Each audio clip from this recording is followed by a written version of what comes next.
everybody. How's it going? It's been well, it hasn't been that long since I did my last stream, but we had issues on that. But thankfully, I got my Wi-Fi and Ethernet and all that sorted out, so things should be good now. They should be like, you know, up to speed. Everything should be good. Everything should be Gucci. Hopefully, I'm really hoping for that. Please feel free to tell me if there's any lagging or if anything's not working. But from what I can tell, it looks like everything is going fine. But I'm looking at my phone as a live stream is happening, as I do. Uh, buh, buh, buh. uh it looks like it's like almost exactly. All right, good, good, good, good. All right, so hello everyone. I'm just gonna wait for a second for chat to fill in. How is you guys? How are you guys doing? Oh, hey, Common. How's it going? Manga Common in the chat. Yeah, it has been a while since I've done a stream. Okay, nice. No lagging. Thank God. Because I was having trouble with the last one, and that really seemed to mess it up for a lot of people. Sorry about that. But yeah, I decided I would do another live stream because the last one did not work out very well. And this one is actually going to be about a recent topic of mine because if you are in the know, you might have noticed that I recently posted a video about Spellbound, which is the new Skydance animation Netflix divorce movie. Which I personally actually enjoyed. I surprisingly enjoyed it. I felt there was actually a lot of value to it that I did not initially expect. Even after like the first watch, I was a little bit iffy about my own feelings about it because I was still like collecting myself. But after a while, I realized I thought it was pretty good actually. Like not like spectacular. Like I said in the video, I gave it about a 6.5, 7 out of 10. But I did end up enjoying it, and I felt that the themes were very strong. I felt like it was very interesting how it went about its narrative. It was very subversive and used its subversive nature to like do things you wouldn't expect it to. Just all around, it was a movie that was way more unexpectedly good than I had initially expected it to be. Of course, there is the unfortunate business with how it comes from a production company that's run by John Lasseter, which it's fucking I don't like that. It's not good.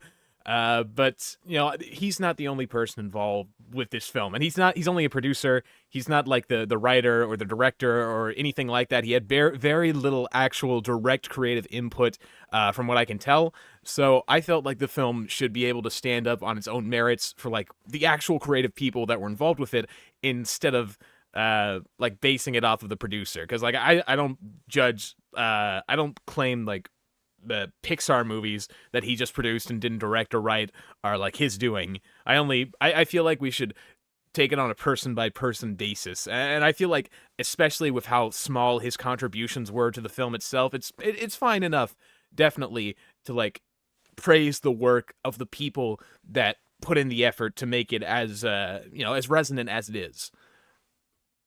Bro has a goatee, new era. I've actually had a goatee for a while now, just because I have trouble actually growing it on the sides here. So I mostly just do it like this because it's easier for me. So it shows that I can't grow a beard properly. Thank you for noticing. Love your videos, bro. Thank you.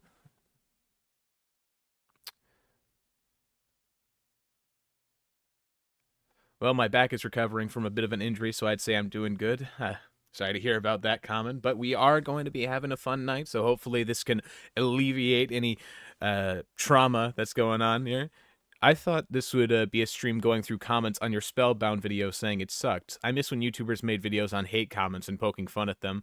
Yeah, I guess those are fun too, but yeah, I would. This is actually like another thing I wanted to talk about that I didn't in my video just because I didn't think it was too relevant, but I did mention how a lot of people did not like Spellbound, or a lot of people have given it negative reviews. And it was actually a major inspiration for me making the video in the first place, because after I saw the movie, I decided to look at videos, look at some reviews that were out, just for the sake of seeing, like, seeing what the general consensus was with people, what they thought of it, how analysis was, how people were viewing it, and a lot of them were really bad. A lot of them just are really bad. Some of them not as bad as others, but some of them, like this top video right here. Oh, this is a terrible review. It doesn't understand anything. Oh God, it makes me, like, I obviously am perfectly fine with people having different opinions from me. If you don't like the movie, that's perfectly fine. If you do like it, that's cool. But I feel I also have like a standard when it comes to like reviews, which is basically just that like for like I'm perfectly fine hearing someone else's opinions on a piece of media, and I can even understand or like even possibly agree with them to some extent if they're like well thought out, if they're well constructed, if they understand what it is they're talking about. But with this first video especially, it's very clear to me that the person who made this video simply did not understand the movie. They did not understand anything about the movie. And also, there's a lot of other little moments in it that really make me kind of like just palm slap for me. I actually just finished watching your video on Spellbound, and the way you described it made it sound very fascinating. In some ways, it kind of gives me what I was wanting from It Takes Two. I've heard about It Takes Two, actually from my brother today. I've been meaning to look at it, because I've actually had it as an Xbox game for a while, but I haven't even undone the wrapping. But, you know, I should get on it, because I've heard it's good. Imagine if Animat actually watches your review of this movie.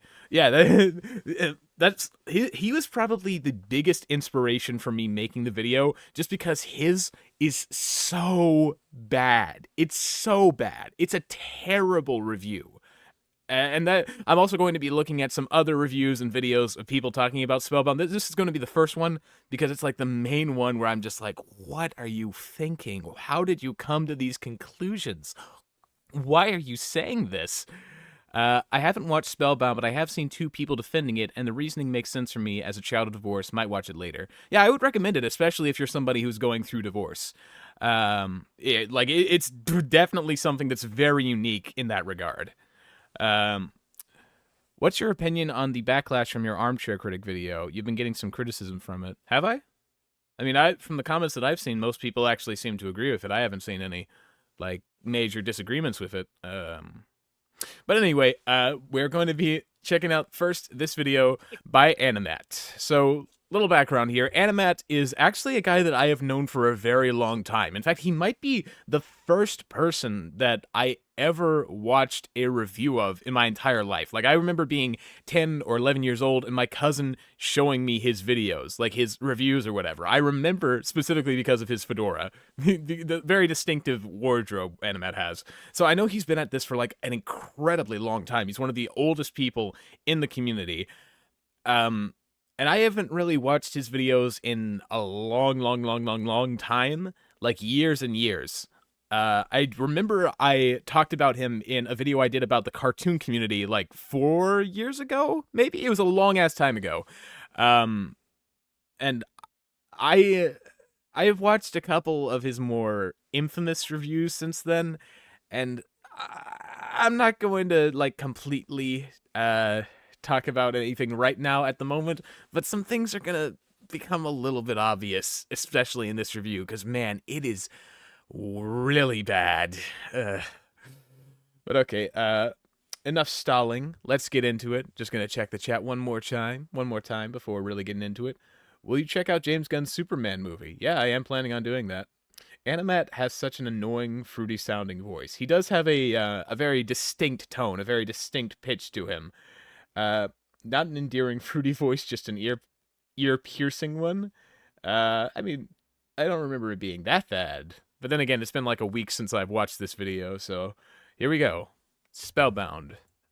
Not doing it at 2 times speed, just for you guys' sake, but I will do it at 1.25. Hanging out at the market with my friends? That's what I should be doing. But can I? Princess! No.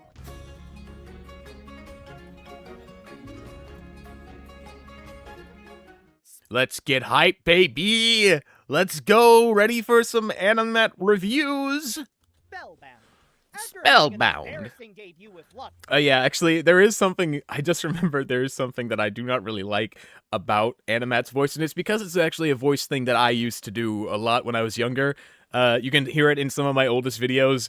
It's this It's this inflection that I like to call. It might actually be like a proper term people use. I call it autism voice. I say that because, well, I most likely have autism. Never been formally diagnosed, but I have been told by my autistic friends that I'm very autistic. So I feel like that should count for something. But anyway, it's this thing where when people write down what they want to say and they read it back, like they're actually voicing it, they have this weird inflection thing where they're having a difficult time simulating the emotions they would in regular conversation or how they're regularly talking, so they feel the need to really like accentuate like certain vowels or like go really over the top with certain expressions and that sort of thing. And it does really kind of get on my nerves, I'm not going to lie. I wonder how Animat still does this, because he has been doing videos for 10 years and I used to do it. Like it's not like incurable. It's something that you can get over if you just like if you're conscious of it and you really make an effort to do like improve it. But I guess he's just been doing it the whole time and he's still doing it to this day. Real ones never change, I guess. 2 years prior, Skydance Animation. Yes, Luck. It's been a while since I've seen Luck. I remember I called it a 4 out of 10 in the video. I don't really remember exactly. I don't have that clear recollection of the movie itself. I remember some of the details, not too many. I do know that it was generally not well received. Never took Animat seriously for years. Then I began to hate his guts after he defended cuties. Oh no. Oh, that's something I didn't know about. Hey Braxton, do you like MLP? I have not. I think I did watch it in like 5th grade when I was like 10, which is like 10 years ago. But I have not watched it since. I could not say whether I like it or not. I have not been interested in it for about a decade. So, there's your answer, I suppose. Just stop. It's because Animat isn't autistic. It's because he's Canadian. Oh, of course, those fucking Canucks. No wonder he talks like that. Fucking.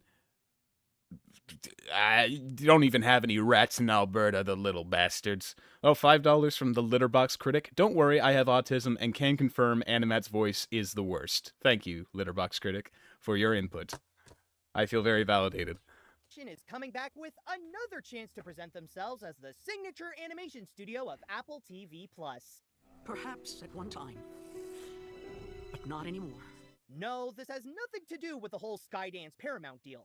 While Skydance Media itself is still in a strong position, their animation division... Okay, so this is mostly just talking about, like, the actual history. We can skip forward past this to get to the real nitty-gritty. We need to get to the meat, the beef, is a the drama. And creatively weak, which is not a good sign for their next... It wasn't until October in the long run making these founding of the studio animation... Blah, blah, blah. John Lasseter produced the film. Yeah. You're going to hear a lot about John Lasseter in this video, and it's not always going to be, like, the proper accrediting. It's gonna, yeah.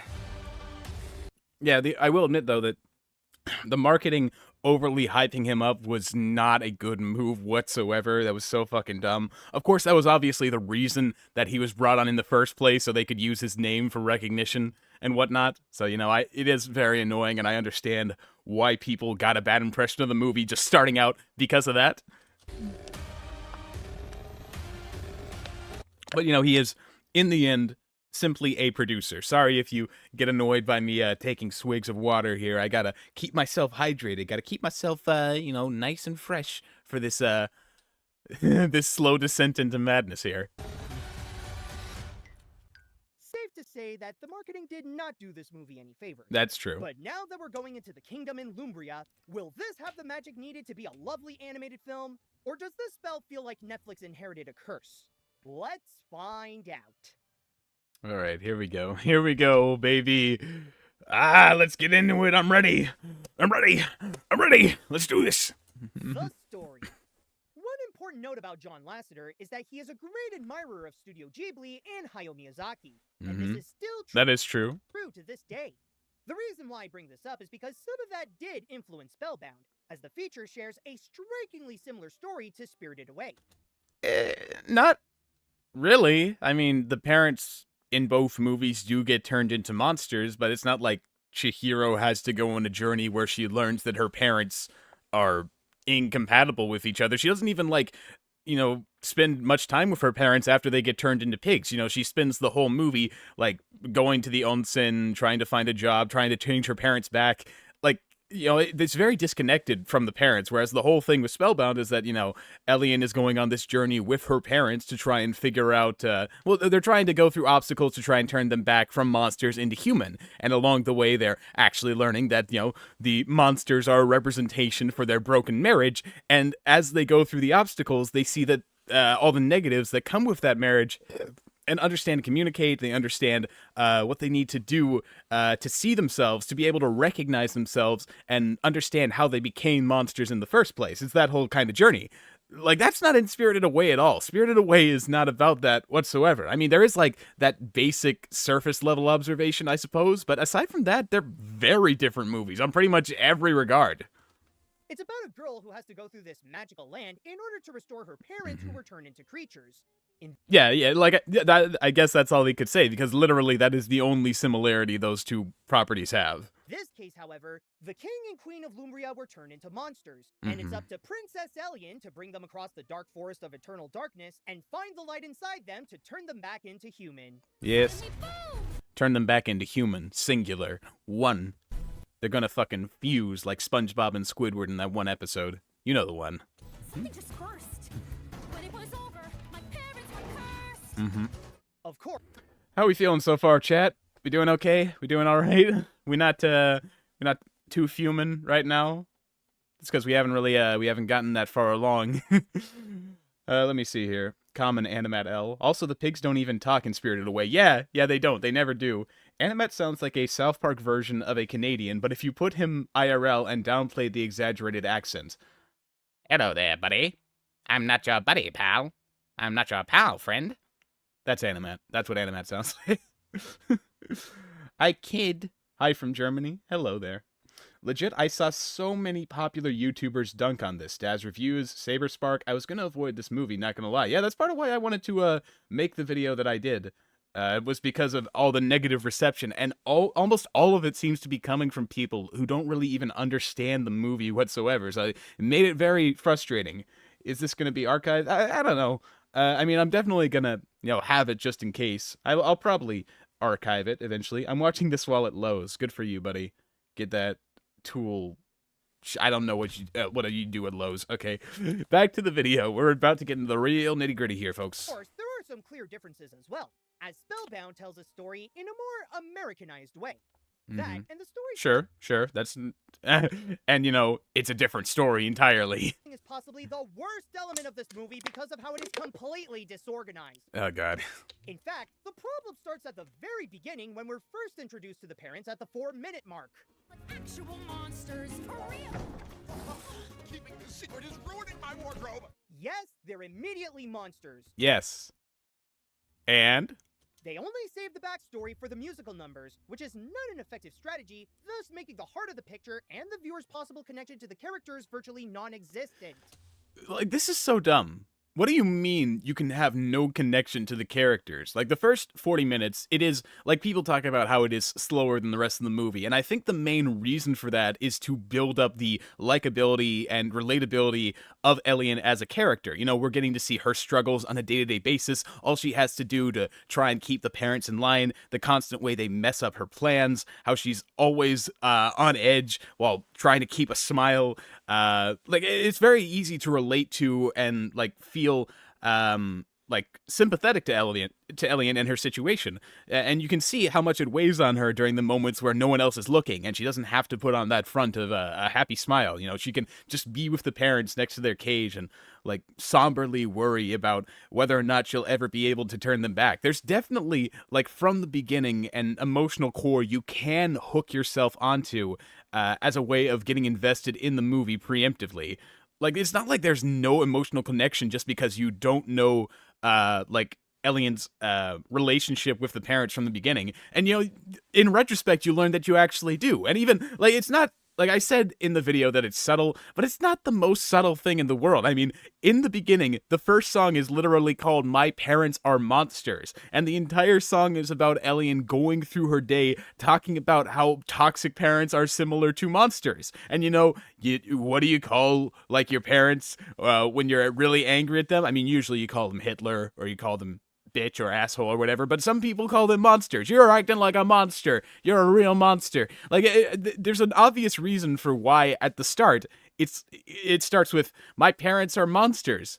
But not like, in a metaphorical sense, like actual monsters for real. Like, that's literally her exact phrasing. And over the film, you can even see other moments where they mention, like, the oracles come and they're shocked to see that the parents are actually monsters. And they're like, we thought you were exaggerating. And she's like, why did you think I was exaggerating? Because you're a teenager. And then later on, during the Look for the Light song, they even go like, as they're explaining the light in the parents and how it works and all that and what she needs to do to be able to restore it, she's like, is it a metaphor? Like, there's so many fucking obvious moments where they show that this is symbolic. And also, like, there's nothing wrong with the parents being monsters at the start. If anything, that's the exact right way to see it, because first of all, we're seeing how they act in their loveless marriage on a day-to-day basis. We know what it's like. But secondly, there's an intentional, like, ambiguity about it by us not knowing what the parents' like full relationship was like from the beginning. We only see it ever from Elliot's perspective. Like, in the way it was before, we explicitly only see the happy memories that she has, whereas later on we hear about how they mentioned, like, they didn't just fight as monsters, they fought before they turned into them. And Elliot actually acknowledges this. She's like, well, all families fight, but she was like, not, but they're like, not like that. We are always fighting, like, constantly. And that, like, gives a really interesting insight, because a lot of the time when people are going through these kind of situations, these terrible sorts of like bad marriages, broken marriages, that sort of thing, or even just like a bad situation with a friend they generally like, something like that, they tend to suppress the negative moments and only think on the positive. And that's what Elian is doing across the entire movie. She is literally basically in denial, constantly trying to think on the positive side, like, oh, this will work. I'll be able to turn my parents back. We'll be able to go back to the way everything was before. She's got this constant peppy, upbeat attitude because she is like literally denying reality. And you can even see this in moments where, the mask slips and she's like, why do you guys always do this? Why do you always put me in the middle? Like, she says always, because like that's how it's always been. And we're only and we only learned that later on, because like it's part of the subversion. Like, at first we only see things from Elian's perspective, where she's like, oh, we had all these happy memories, why can't we go back to that? And the whole point of like us seeing that in the beginning is to show later on that wasn't just happy memories. There was a lot of negative that she simply refused to acknowledge or even suppressed or intentionally had cognitive dissonance about, because she wanted to maintain this image of the perfect family. It's very intentional and like actually a very good decision, narratively speaking. I'll get into details about this later, but this is an example of how the flow of the narrative is very much all over the place. All over the place. Well, I even noticed how the acts handle the plot can be completely different, and the changes can be jarring. In the first act, the speed of the story can go stupidly quick as it rushes to explain Elian's situation on how she's out of the castle to go on her quest. Are you talking about the chase scene? Like in the moments where the parents are about to be taken away, and in a split-second decision, Elian decides that instead of letting them be taken away, she's going to use the magic remote to try and escape and get out of there? Gee, I wonder why a chase scene that's tense and about her trying to escape it would be fast. I wonder why that would be fast. And rushing to explain how she gets out of the castle. I mean, it was foreshadowed that the oracles, when they came by, they dropped the magical item that lets her do all this, and or like the Flink character took it, so Elian was able to use it. It was a callback. It's not like they rushed through it. I mean, they did rush through it, but that's because it's a chase scene. It's an escape. That's the point. They should be fast. Then, when she and her parents go through the forest, the momentum abruptly stops and frequently stalls so that the movie can be over 90 minutes as— What? I mean, I don't really think that Spellbound is a movie that has a lot of fluff. It definitely doesn't have many moments where I'd say they aren't essential. Like, pretty much everything has a distinct focus, whether thematically or like in the greater narrative sense, or about setting up subversive elements or scenarios or anything like that. All of the musical numbers have very specific double entendres, double meanings. All of the obstacles are related to family therapy exercises. The first act is very heavy on like setting up the situation, letting us know how Elian and her parents are, letting us see what Elian wants, setting up all the motivation, all of the reasons we should be engaged, all that before getting into the main story. The third act, especially, I feel is very well paced. I don't really see like anything that stops it from being 90 minutes. Like, I don't think there's any rush or like padding to make it 90 minutes. Everything feels pretty like necessary.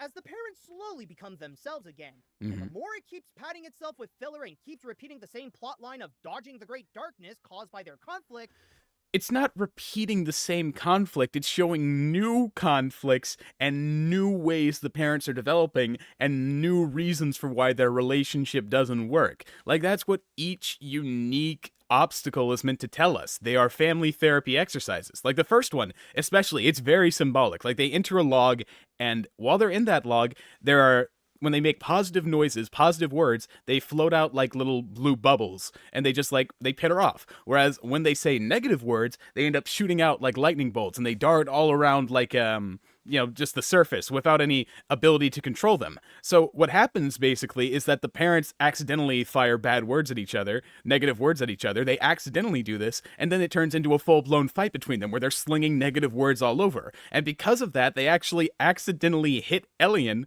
because, they don't control where their negative words go. Their negative, what they're saying does.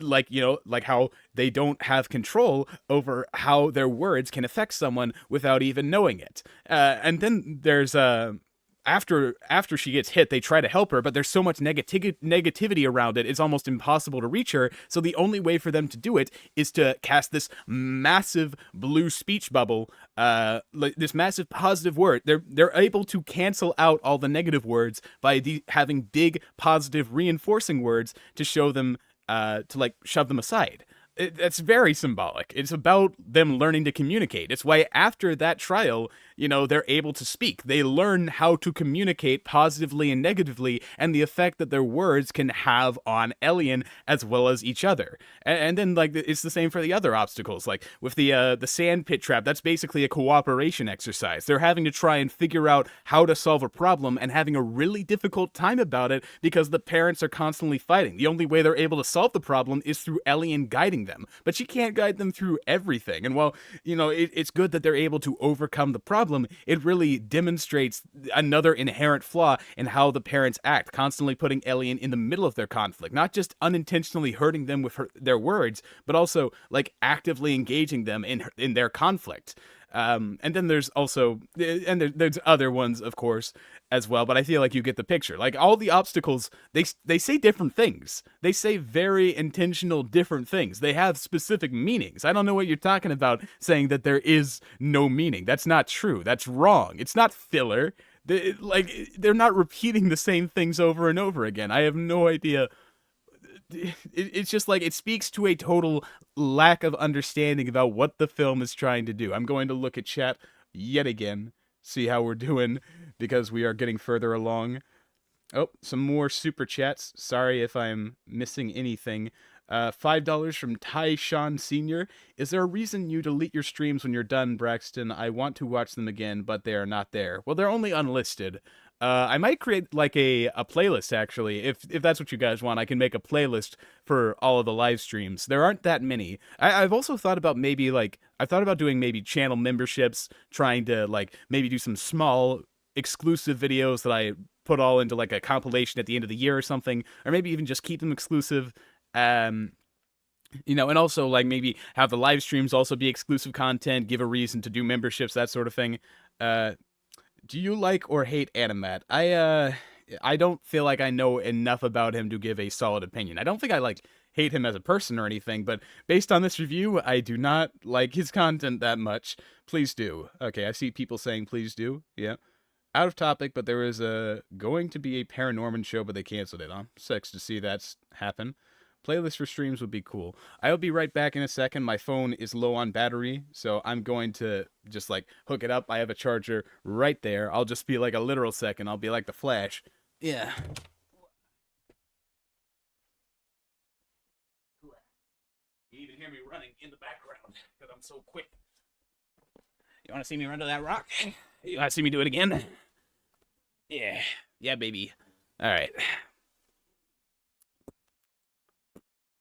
And we're back at it. The more that the other problems are highlighted, I am a mother-loving national treasure, and this is how I had to spend my morning, designing a monster pooper scooper. Yeah, the humor is hit or miss for me. I mentioned that in the video. Like, some of it actually is more subtle or fun. Like, there are moments where the mom character, like, Elliot hugs her, and she tries to do the same thing, but she is unable to because her arms are too short. So she kind of just, like, she reaches them, and then she's unable to, so she just kind of gives up. Like, I love those moments like that are actually pretty funny and, like, clever and subtle. You know, a lot like the movie itself. But there are also jokes like this where I kind of roll my eyes, like, which reminds whatever. me, when the trailers say that this is also from the co-director of Shrek, Mhm. they're specifically referring to the film's director, Vicky Jackson. Vicky Jensen. You're showing the name right there. How did you mix up the name like that? Jackson? It's Jensen. That's her name. Vicky Jensen. Who is also known to helm the 2004 movie Shark Tale. Well, she was one of 3 directors on Shark Tale. Of course, no disrespect to Jackson, but the reason why I bring up Shark Tale is because Spellbound's comedy is a lot like the DreamWorks film. Directors are not writers, Matt. She did not write Shark Tale, and she didn't write Spellbound either. She did write on the story, but she did not write the script. Like, that wasn't her. Do you not know that there is a difference between the director and the writer? There's a pretty big difference there. Pretty big. And by that I mean that the comedy makes this kind of hard to watch. Also, you're saying, like, no disrespect or anything, but you are, like, negatively criticizing it, right? I mean, you're saying, like, the comedy's terrible. No disrespect, but the comedy's fucking shit. You're terrible at comedy.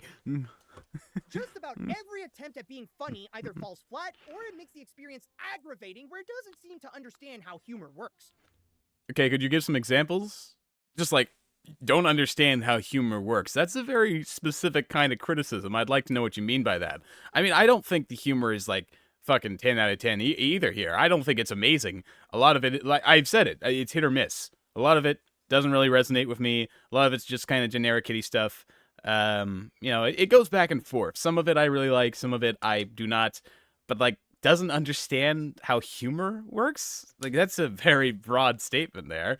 It feels like it's a comedy not because it has some... Well, it's not a comedy. It just kind of has occasional jokes. I wouldn't call it a comedy at all, really. I mean, it's not labeled as a comedy, is it? I don't think it is. Pretty sure it's not. Clever jokes that it wants to present, but because it's a requirement as an animated kids film, with each joke hindering the movie as it has to dumb itself down for younger viewers with gags that can drag on for too long. Okay, could you give some examples, please? Literally any examples. I want to know what you mean when you say this. Like, drag on for too long. Or have modern references that'll make itself dated.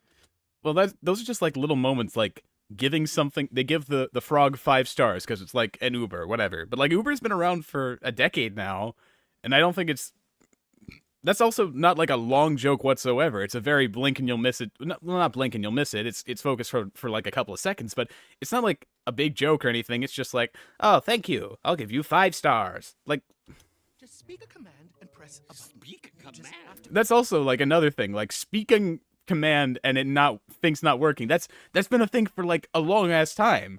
I mean, I guess it's modern in the sense that, like, modern within the last 15 years, but I don't feel like those jokes are really going to go too out of style in the near future. I don't feel like those are too dated.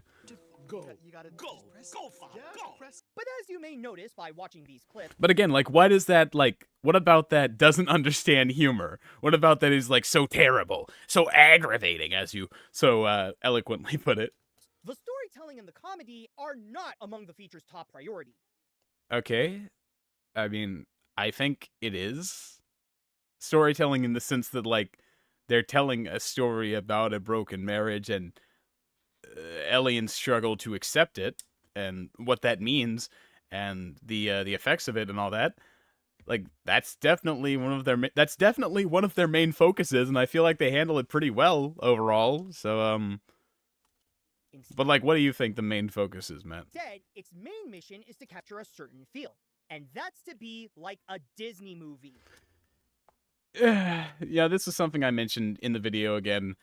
a lot of people seem to think it's just like ripping off Disney wholesale, but that is not the intention whatsoever. It's using the motifs and tropes of Disney to bounce off of them and create their own thing. That's what's going on in the movie. Like, it starts off with all these basic threads. That's like, you know, Princess, she wants to, like, her family. Fuck, sorry, I had a little brain fart there. Princess, her parents get turned into monsters because they lose their light. She has to go on a journey, sings an I Want song about wanting to change back, wanting to go back to the way it was before. It's literally written by Alan Menken. Like, there's a lot of Disney qualities to it. And that's because they want to create the feeling of a Disney movie for when they subvert it. Like, you know, you're at the start, you're led on to believe, oh, it's kind of like a Disney movie. So you assume, oh, of course it's going to follow the Disney formula where, you know, the girl, she has this problem, she sings an I Want song about wanting to go back to it, and by the end, after going through all this hardship, she's gonna be able to change everything back, but she isn't. And that's because it was never a Disney story, it was a divorce story that was masqueraded as one. And the reason for why is, you know, casual normalization. It's casually normalizing the idea of alternate families, because that's how the film ends, is that after like recognizing the divorce and understanding it doesn't mean her parents don't love her anymore, Elian's able to like accept it, and the parents, they live on opposite sides of the kingdom, and you know, they're able to mutually co-parent and everything goes okay for them. And the reason that and that's like the whole point, is that, you know, in the end, alternate families are able to have a happy ending too. Like, it's not the initial happy ending of her being able to go back to the way it was before, but she's still finding a happy ending with her family where everything turns out okay and it's not nearly as bad as she initially thought. It's normalizing the idea of alternate families, of divorced families, and saying that, you know, yeah, you know, it's different. It's very different from what you expect, but at the same time, you know, they can still have a happy ending. There can be fairy tale divorce stories where, you know, they don't quite go to plan, but they still feel like those kinds of stories, and they still fit into that mythos. They fit in with, like, the typical Disney film in that sense. So in a way, it's casual normalization, because they see, like, oh, there's not that much difference. Like, kids will see it, and they'll be like, oh, there's not that much difference between this Disney movie and this divorce movie. Divorce and Disney, they'll see it as equivalent things. You know, I felt like it was actually a very clever method and a great way of using subversion in the movie. Like, it's not just that they're not just copying Disney wholesale. There's a very distinct, like, useful purpose to it that's incredibly important to the narrative and what they're trying to do with it. Sorry.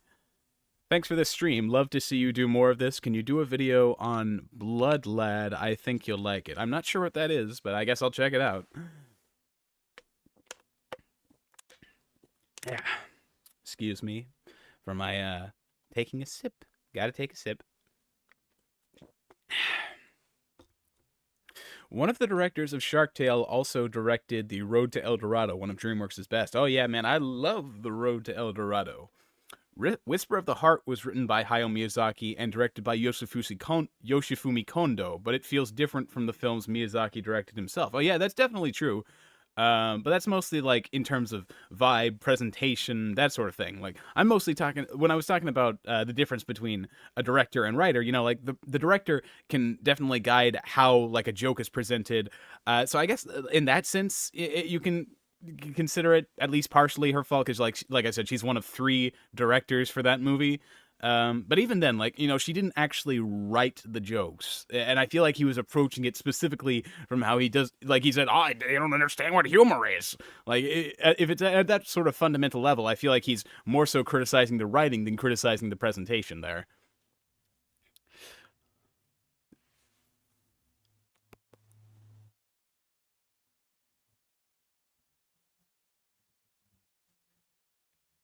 And also, most of the concept art was traditional drawings, and if it was animated like that, we would have probably got it. Yeah, it would have probably, like, that probably would have even come through a bit more. But at the same time, you know, being CG, being 3D, that's more in line with, like, modern movie standards. So, yeah, it makes sense that they went for that direction over a 2D approach, where that would make it, like, obviously more unique and more interesting than a lot of 3D projects we're getting now. But at the same time, I totally understand why they went in the direction they do. From the magic to the songs to the cute sidekicks, it's... Yeah, but that's the thing. That's the thing, though. the cute sidekick is like another instance of them like taking a trope and expanding on it, because Bolinar, that's the name of the advisor, he swaps mind with the Flink. So it's not just like first of all, it's not a mindless organism. It's actually, they have a voice, and also they're constantly negative, which is like they're the voice. They're like the devil on Ellion's shoulder, constantly telling her to essentially like give up or give in to her negative thoughts.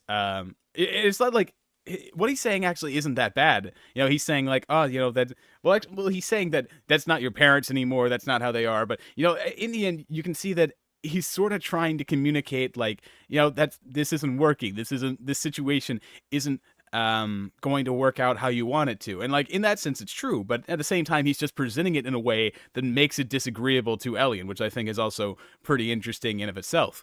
But you know, he's also got a purpose later on where during his song he sings about how there's this big change of him becoming a Flink, and he thinks it's going to be terrible, but he actually finds that like a lot of the aspects of being that fantasy creature are way better than he initially thought. Like, it's not what he initially expected it to be. It's a big change he didn't want, but it turned out being way better than he thought it would be. You know, very thematically relevant before the reveal that, you know, her parents see they can't be together. You know, like, it's setting us up for that. Clear that it wants to be Disney, and it's clear that it wants to be Disney. More obvious when you fully watch the picture.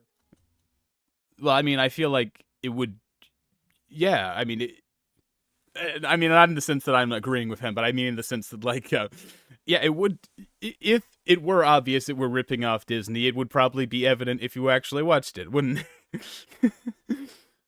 But I don't think it does, Matt. I don't think that's the case. And yet, the more it tries, the more it makes itself look worse because it loses its sense of originality, as it what? aims to act like someone else and copying another studio's formula to make itself stand. It deviates from that formula. It uses that formula for the sake of deviation. And also, what do you mean, like, it loses its sense of originality? I don't know too many fairy tale movies about divorce, about separation, about presenting a failing marriage, a toxic marriage, through parents being monsters that the kid has to take care of constantly. I don't see that too often. I'd say it's got a pretty unique identity in that sense, Matt. Just saying. It's funny because it makes me think of another movie that tried to do the same thing. Oh, here we go. This is the part where I just like, what the fuck are you even talking about? But its intentions make it better by comparison, and that is Wish.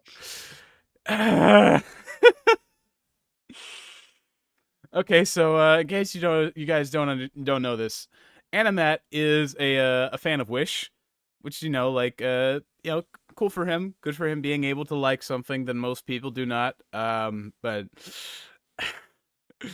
Spellbound is not worse than Wish. That's literally what the review says. Spellbound review, worse than Wish. It's not. You are not going to fucking be able to justify why you like Wish by just bringing down this other movie, Matt. That's actually, like, obviously way better in every regard. Even like looking at characters, better in Spellbound. Songs, way better in Spellbound. Themes actually exist in Spellbound. Fucking character arcs, emotional resonance, depth, originality, all things Spellbound has that Witch does not. Why are you doing this, Matt? Why are you comparing this? That movie tried to accomplish a similar goal of trying to be a Disney film. Yeah, because it kind of was one. But at the same time, that movie felt more like a fucking ripoff of Disney than anything they would actually make. It felt like fucking Quest for Camelot. It felt like Fern Gully, The Last Rainforest. Not only because, well, it actually is one, but it also wanted to honor the studio's 100th anniversary and highlight what makes their stories timeless. And they did a really, really, really shitty job at it. Like, all of the allusions that Wish, like, just to go off on a side rant about Wish, all of the allusions that it does to older Disney properties are entirely artificial. Like, hey, let's just give the main character 7 friends so it can be like Snow White and the 7 Dwarves. Let's have them mention Peter Pan and a bunch of other things. Let's have the ending reference the goat forming fucking Zootopia somehow. Like, it's just like, it's all so fucking superficial. There's no depth to it. There's no meaning. It's just there to be like, he said the thing. I remember the thing. I know what that is. I remember. And it also also leads to actual narrative problems because, like, yeah, the main girl, Asha, she has 7 friends. And, you know, on the surface, it's like, oh, funny, 7 dwarves reference. But on a deeper level, that's kind of a problem because they're not able to, like, flesh out any of them. So, like, when one of them randomly well, not randomly, but when one of them decides to betray them for the sake of his wish, they're like, oh, man, how could What's-His-Face have done this? But I barely fucking knew him, and I barely know any of them. And I had no reason to care. Because they're all just so fucking one-dimensional and basic and bland. Like, what's even the point of me caring about them? At all. There is none. And also, like, every other thing about Wish is so it's just not good. It's trying to imitate the style of Disney, yet it seems to not understand anything about what makes it work. Like fucking Magnifico. He's supposed to be a return to those just regular, dastardly, evil for evil's sake villains, but at the start they also give him like a sympathetic backstory that never gets brought up, but he also ends up being sent to like an eternal prison, and also the climax is so fucking boring. Like, I'm gonna use my magic so that I can hold you all down forever. And then they're just like, we're not gonna let you do that. And that's the end of the movie. Like, it's so, everything about Wish is so frustrating. I never made a video about it just because everyone else has already taken a shot, but there is no end to things you could say about Wish and how bad it is. And it's especially not better than fucking Spellbound by any fucking metric. Was it able to successfully do that? No. Not really. But at the you can see how like defeated he was when he say that. He's like, "Did it work?" I mean, I guess not. Not really. Not really. But Spellbound is worse. But Spellbound is way worse. Very least, there is a sense that the filmmakers behind it wanted to do something special. No, there isn't. No, there is not. Wish is like the most by-the-numbers, basic, uninteresting movie that I can think of. There is nothing about Wish that screams to me, this is high effort, this is high energy, this is like what we need. This is like, we need to take this in a different direction. We need to be able to shake things up. We need to put our best foot forward. Nowhere do I see that. There's no ambition in Wish. And pay tribute to the legacy of the animation studio. Even if the end result didn't turn out great, it didn't take away that the team was ambitious. They were not ambitious. I literally just said that. There is no ambition in Wish. There is nothing ambitious about it. It's the most milquetoast, bland, fucking... You want to talk about unoriginal? Wish is fucking unoriginal. Like, that wants to be a send-up to Disney movies, but it just ends up being a tired, retreading, wannabe copy that doesn't even understand why those movies work in the first place. You want to talk about fucking bad, wannabe Disney movie? That's Wish. That's what Wish is. This is not Spellbound. And genuine in their intentions. Spellbound actually does something interesting. They are ambitious. They give a message that's not standard. They go outside of the bubble. They pay tribute to like classic fairy tale movies while taking a different route that's for a very explicit, interesting purpose that ends up serving its message well and helping the kids who are watching it better understand what it's going for. That's not Wish. Wish is not any of those things. With Spellbound, on the other hand, all I could see with its intentions are nothing but vain. You haven't even mentioned, like, what vain? What's vain about Spellbound? I guess, you think it's an imitation, but you haven't even, like, brought up the divorce angle. You haven't even brought up the dysfunctional family angle. You haven't brought up anything about how its story deviates from the typical Disney or fairy tale story, which is the whole goddamn point. You're not mentioning that. And also, like, what's vain about it? It has John Lasseter's fingerprints all over it. John Lasseter is the producer of the movie. That's all. He didn't write it. He didn't direct it. Most of the directors and writers were actually women, just for the record. No, it's not his film. Where he desperately wants to get back what he lost due to his uncontrollable lust for women and alcoholism. And I don't hold it against Matt for disliking John Lasseter, of all people. Not exactly the worst target for hatred. Definitely, I don't like John Lasseter. I don't like the fact that he still gets work. I don't like any of that. It's fucking sucks. But also at the same time, you shouldn't downplay the work of everyone else just to go after Lasseter and try to act as if, give him credit for work that he did not put into the movie. And the only way he could do so is by making his own Disney movies at a different studio. Well, he didn't make Disney movies, he made Pixar movies. And Pixar, they never followed the Disney formula whatsoever. Why would he try and make a Disney movie when, I mean, he did work at Disney before Pixar, but like his movies don't reek of Disney. They are very much a separate thing. They're more mature than a lot of Disney movies in their messaging and in their tone, and like that was a big thing about Pixar and like the films that he directed. Like he directed Toy Story and Toy Story 2, and I think all three of the first three Toy Story movies. Like those are very emotionally mature films.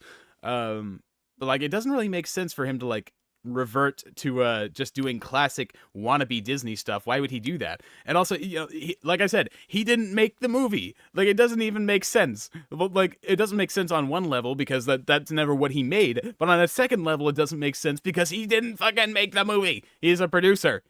He had limited input.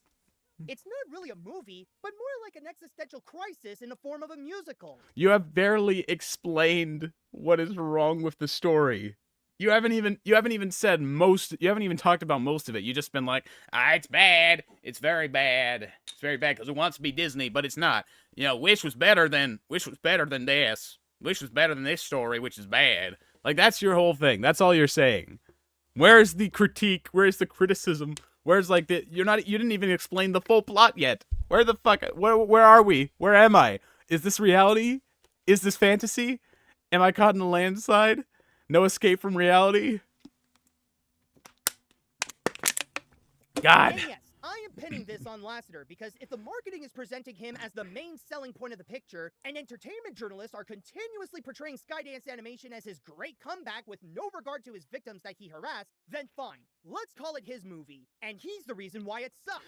We should not call it his movie, because it is not and never has been his movie.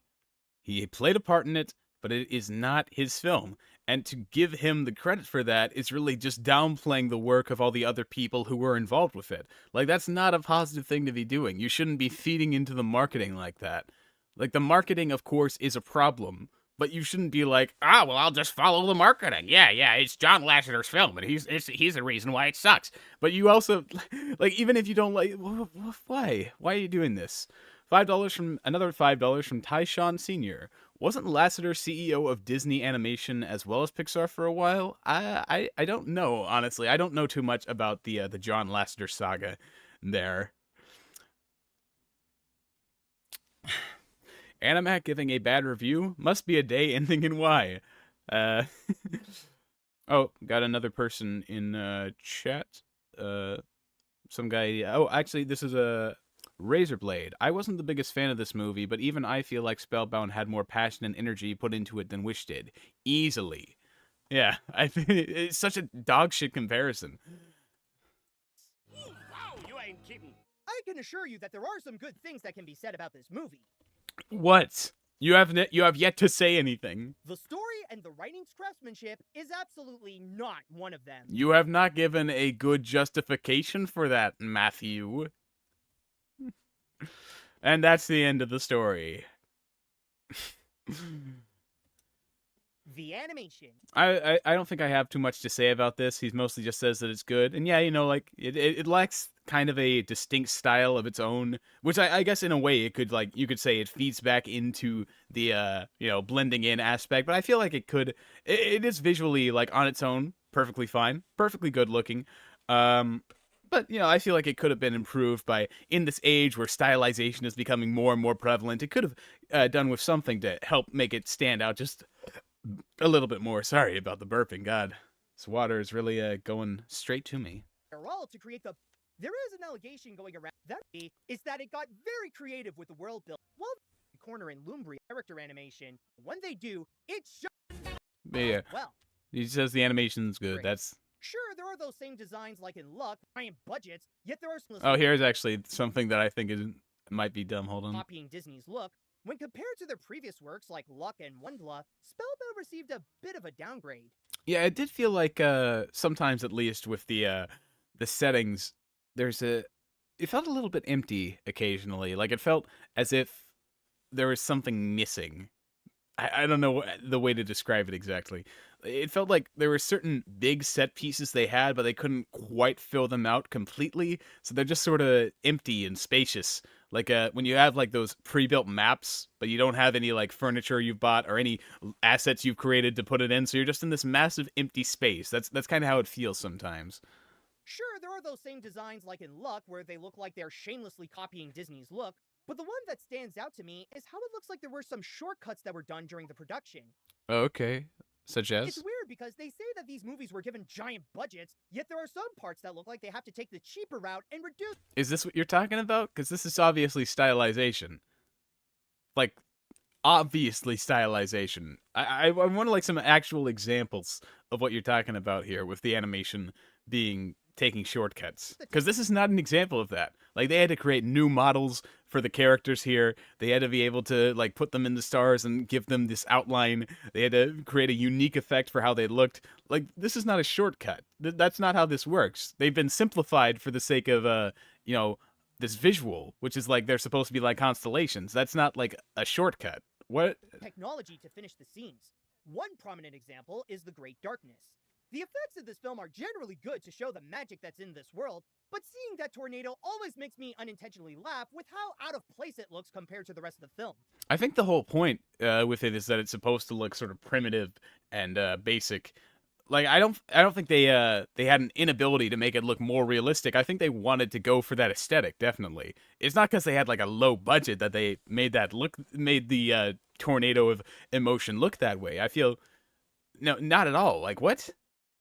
Seriously, you expect me to see these swirly lines It does actually look more intimidating here, though. as the big threat? Well, they're not the big threat. It's what they represent, which is like Elian or the characters being overcome by their emotions and not being able to see reason, getting so caught up in their own guilt or sadness or fear or anger that it literally consumes them, like it did to the parents. That's how they became monsters. They were consumed by their anger while having a fight in the dark woods. That's how they lost their light. That's the whole point, you know. It's not as much just like, oh, it's swirly lines. How am I supposed to get scared of that? No, it's what they represent and what they could do to the characters, as we have seen happen already, and about their like emotional thematic significance. This isn't the time.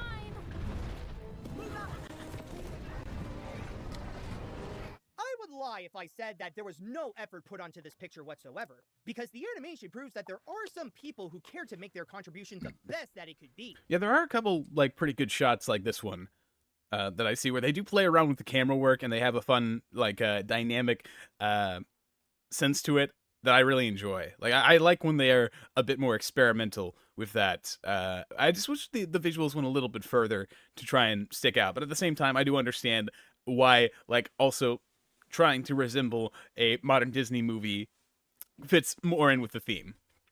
This may not be the best visuals from the studio, but I do consider this as solid animation. Well, I mean, you weren't really talking that much about the animation. You were mostly just talking about some stylistic choices and thinking that they were budget cuts, which is weird. But you didn't talk too much about the animation itself. Okay, whatever. The characters. Okay, here we go. This is another one. This is another one. Oh. Much like Elian's mission to make her parents human again, the case of the characters is quite complicated and messy. Okay. This is a movie that wants to be heartfelt and have the love between the princess and her mother and father be the driving force. On top of that, it features an all-star cast to bring these characters to life with their top talent. And I'll admit that's the better part of them. The one who I consider as the standout performance in the film is Rachel Zegler. Oh yeah, she does a very good job. She's got a very nice singing voice. Apparently, there's like a lot of people who really hate her for some reason. I only recently found out about this after my video came out, where they were like, "I didn't watch that movie because it had Rachel Zegler in it." But I don't really know. I think it's because she's like Snow White in the new Snow White movie, and they're like, it's woke DEI nonsense. I think that's it, or maybe she said something in an interview once. I think. I have not looked too far into it personally. Cartoonshi. I may need a rewatch Spellbound TBH. I mostly found it really derivative. Might just not be for me, IDK. Yeah, I can understand how you would think it would be derivative, like, on a first watch, but it is, like, intentional. It's a very intentional choice that they're going with there.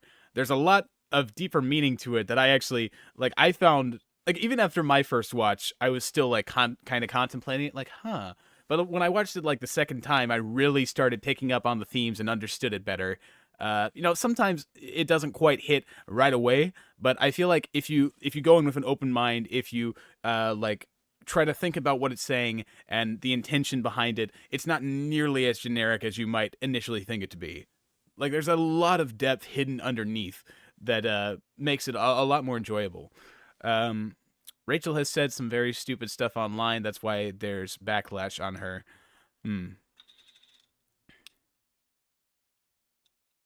She said that she wanted to make Snow White more modern and that she shouldn't be saved by no man. Okay. It feels like the backlash for her is a little bit overblown, though. Just a little bit. We're going to get to it after this video. There's another video I want to look at that's, like, fucking laughable by this person who's made, like, fucking 50 Rachel Zegler type videos. Like, videos about Rachel Zegler and shit. And it's kind of it feels way overblown to me from whatever. I don't know. I think it's because she said she didn't like the original, which, I mean, can you imagine someone saying they don't like a movie? Yeah. I don't, it's Snow White. It's like, I think it's kind of, Snow White, I think it's kind of a Citizen Kane situation where it's like, it's the first of its kind. It set a lot of standards, broke a lot of boundaries, very revolutionary, very well known. It's an okay movie, I guess. It's not the best. I mean, it's very impressive animation-wise. Like, when you know about how pitch perfect most early Disney movies had to be with their cell animation and their inability to make, like, any mistakes, like, how perfect the cell frames have to be with the painting and all that. Like, it's honestly fucking mind-boggling they were able to keep making movies like that for over 20 years. It's honestly, it seems impossible. Here's Cartoon She again. Admittedly, I may have gone in with sour expectations because John Lasseter is attached to the project. I also haven't had time to watch your vid yet. Probably gonna get to that in a sec. Yeah, I definitely understand coming in with negative expectations because of Lasseter. Like, I was kind of the same, actually. Like, I did not expect too much from the movie because I'd seen Luck. I didn't really like it, and I didn't like Lasseter, so I was like, meh. But, I did actually really like this movie, and this is another thing with Animat where he's like, they say that it's John Lasseter's movie, so I'm gonna say that it's why it sucks. But that's like, no, you're just like, you're crediting Lasseter for the movie being bad, first of all, when he is not that involved with it, and secondly, you're giving all of the work to them, like all the work that other people did to him. Like, you shouldn't do that. Honestly, considering how safely mediocre Spellbound was as a movie, I bet most of us are feeling that computer animation has not only overstayed its welcome, but it's not groundbreaking anymore. I definitely wouldn't consider it mediocre. I think it's above board. Like, there are definitely a lot of issues with it. I'm not going to deny that, but I think it's a lot better than most people give it credit for. Carlos Garcia with $2. If Spellbound was a Disney film, he'd give it an 8. Oh, yeah, probably. Yeah, probably. Most likely. Considering how much he loves fucking Wish, which is like, God, that's terrible. Nobody likes Wish. Nobody likes Wish. Which, like, fine for him to like it, but at the same time, the reasons he gives for it are not very good. He's not making a great case for it. All I can say about this woman is I've seen that one awkward photo of her like 100 times because annoying people keep using it. Yeah, I know the photo you're talking about. Alien, who did not hold back on letting out her emotions with her acting. Who did not hold back on letting out her emotions with her acting. Thank goodness. Most of the actors I know do not show emotion when acting. I mean, I'm just fucking ribbing here, but like, that is such an awkward phrase. That's really awkward. On top of showing off her incredible singing voice. Things like that. Sleep on, can't be born to anything. Yeah, she does a very good job in the singing department, definitely, and acting. I think she all around she does a very good job in this. But I agree with Matt on it. Their goal of family love and some good actors, there's nothing about them that I feel like I can emotionally connect with. You can't like emotionally connect with Elian's heartache, not being not having the relationship with her parents that she initially did, constantly longing for this past that's so obviously long past, her constantly fighting, trying to bring them back, while very clearly being in denial about the obvious state of the situation. You can't feel any like emotional connection to that, Matt. I don't. Man, I I don't feel any sympathy for children who long for the past because their current relationships aren't working out. Get over it, you fucking babies! And this is mainly caused by the devastating writing. Devastating. Like it's fucking punching you in the face. Devastating. Ah, that was a devastating blow to my fucking head. Oh man, I don't know if I can go on. That was such a devastating blow. Like I'm fucking, like this is fucking Rocky 4, and he's the announcer. Like Ivan Drago has just hit Apollo Creed really hard. Oh, is he even gonna be able to get up? That's such a devastating blow. Remember how I said that the film starts with the parents immediately being monsters? Yeah, and I explained how that has a very distinct meaning. The issue with it is that the movie leaves out any reason to why we, as the viewer, want to see them go back to being human. Elian. Elian is the reason. Elian and her problems, and her want to turn them back, and the constant fight she has to go through, and all of the work she puts in trying to make it work. That's the reason why you want to see them turn back, for her sake, because she is a likable character who's going through a realistic issue, who wants to be able to, get back to her regular teenage life, but isn't because of all the spontaneity and chaos going on in her life. That's why you care. That's where the sympathetic element comes from, Matt.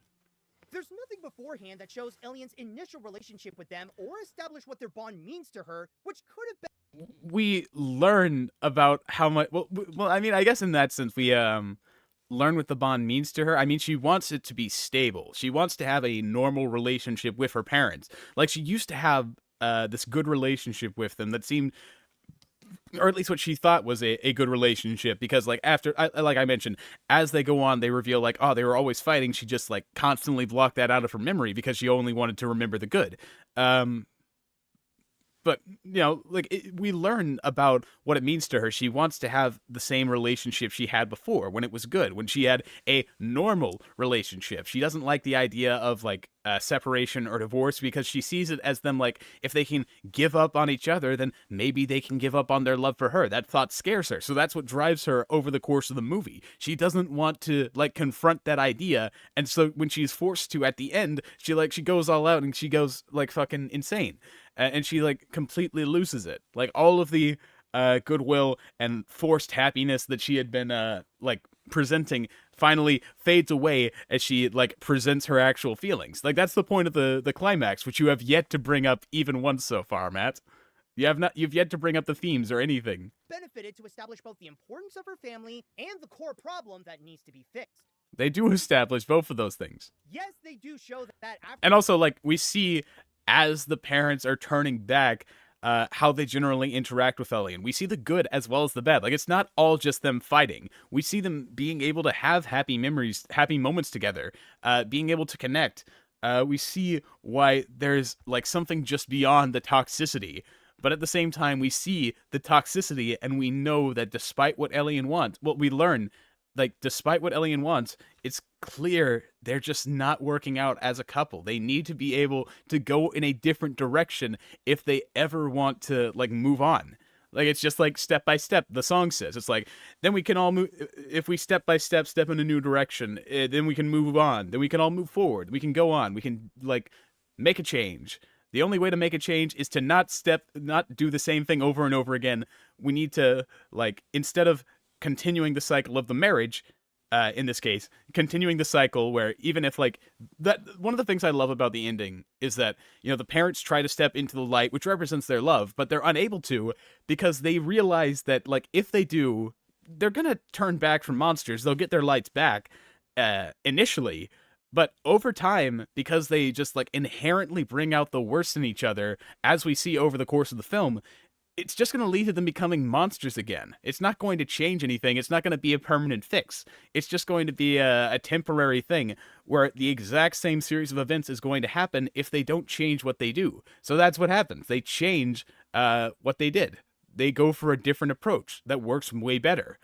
And I feel like that's very emotionally relevant. $5 from Eli Barrera. They should have cast Chris Pratt and Awkwafina in Wish. Then I'd actually feel something watching it. Love your videos, by the way. Thank you very much for the donation. And yeah, I mean, I feel like Chris Pratt should have played every character in Wish. I feel like he should have played the GOAT. and also the star, and also Asha, and all the 7 dwarves, because he's the best voice actor. He is Mario, and he is Garfield, and he is me, Just Stop. I'm actually Chris Pratt, just like gonna take off this mask like in Face Off. Behold. Afterwards during some of the musical numbers, but again, they're not really effective and only present a generic portrayal of a royal couple with their daughter. Because that's what Elian wants. She wants to believe that they have a typical fairy tale princess, queen, king relationship, where it's like, they have a typical family dynamic. That's what she wants. She wants to have this generic, like, occasionally, like, almost cookie cutter relationship, because she knows that's not what it is, but she wants to delude herself into thinking it isn't. Because she knows that's not what it is, but she wants to believe it is. And to make matters worse from that, the film carries a bad message. Choose your words very carefully here. Because the message is that alternate families are okay. That divorce doesn't have to be bad all the time. That there can be positives to it. That, it can work out okay. That's what the message is. What are you going to say to that, Matt? In short, it's a movie that explains that you should always be positive and loving, and that conflicts turn you into a monster.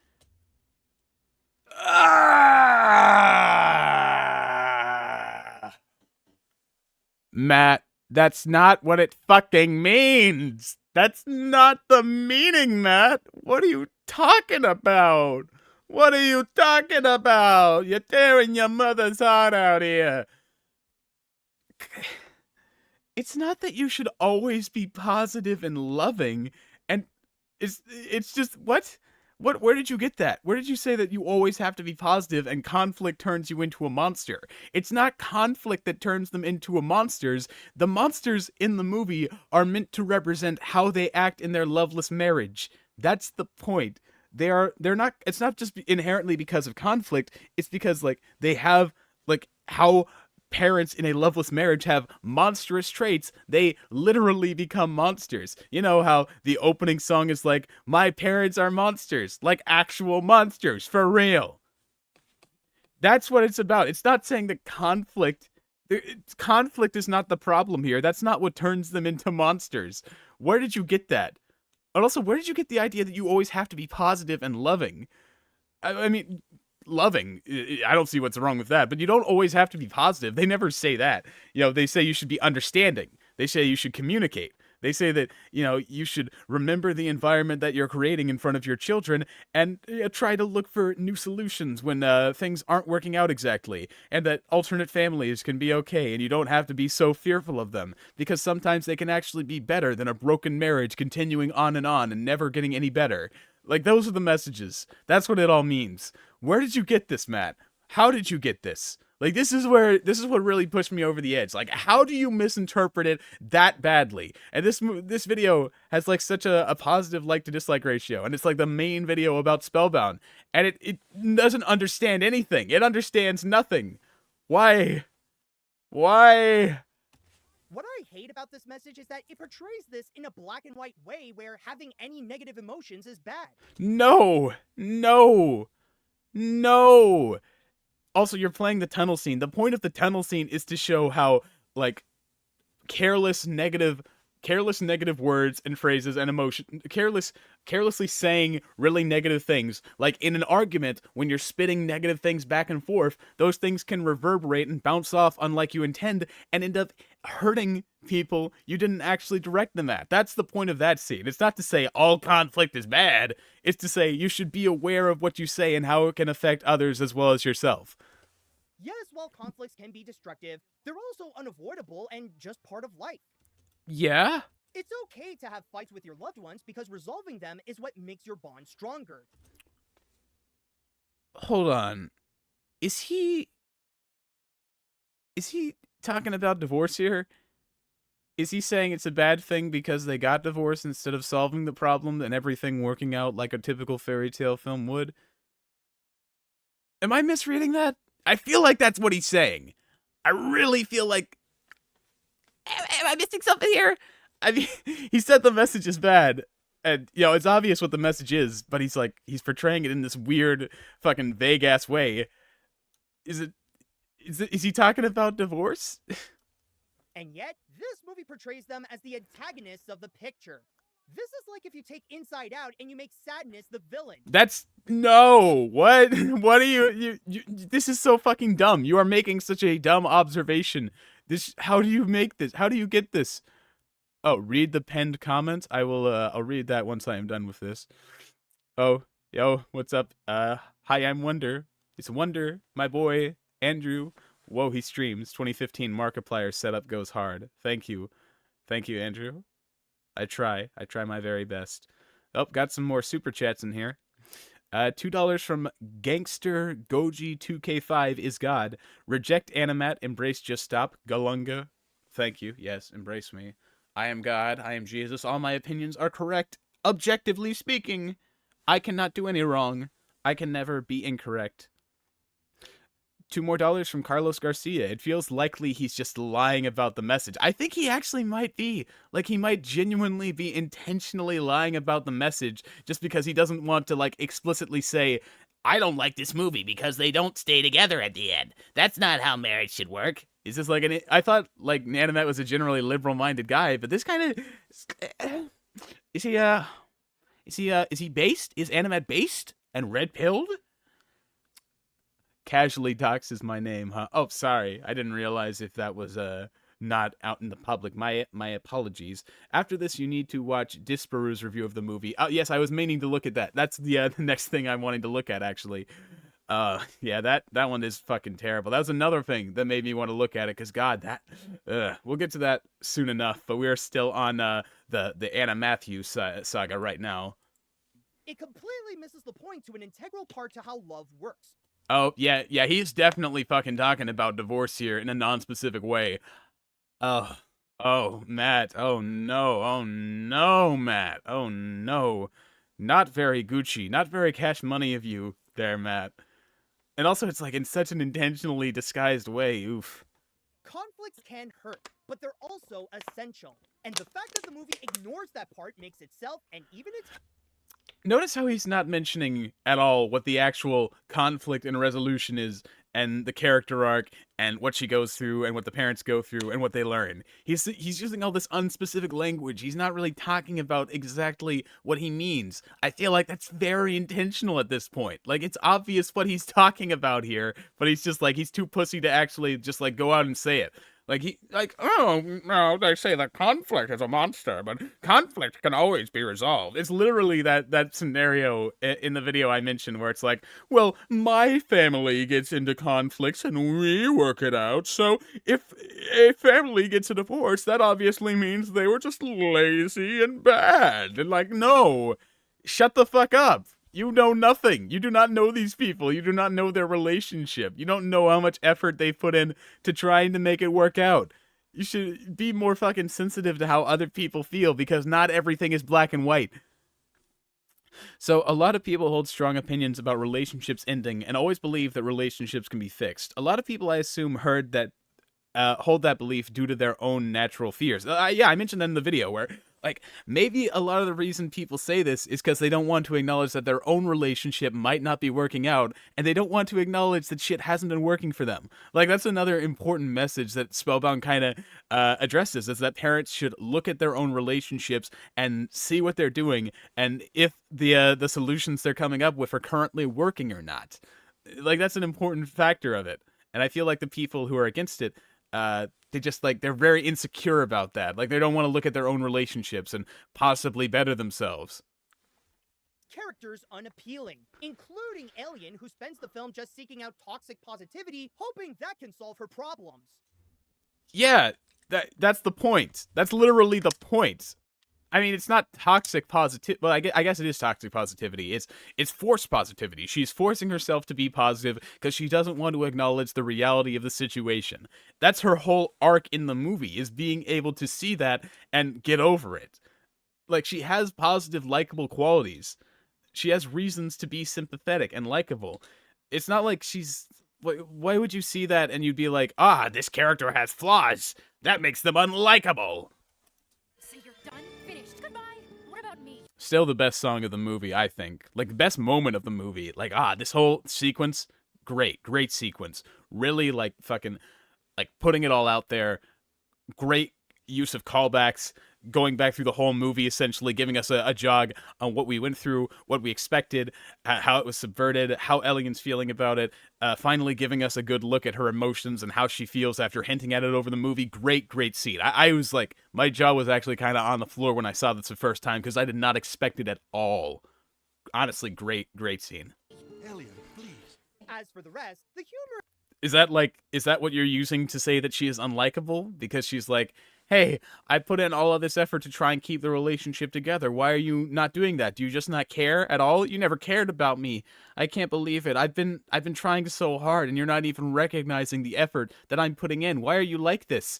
And they're just like, and Animat, he looks at that and he's like, fucking unlikable bitch. Why are you acting like this, asshole?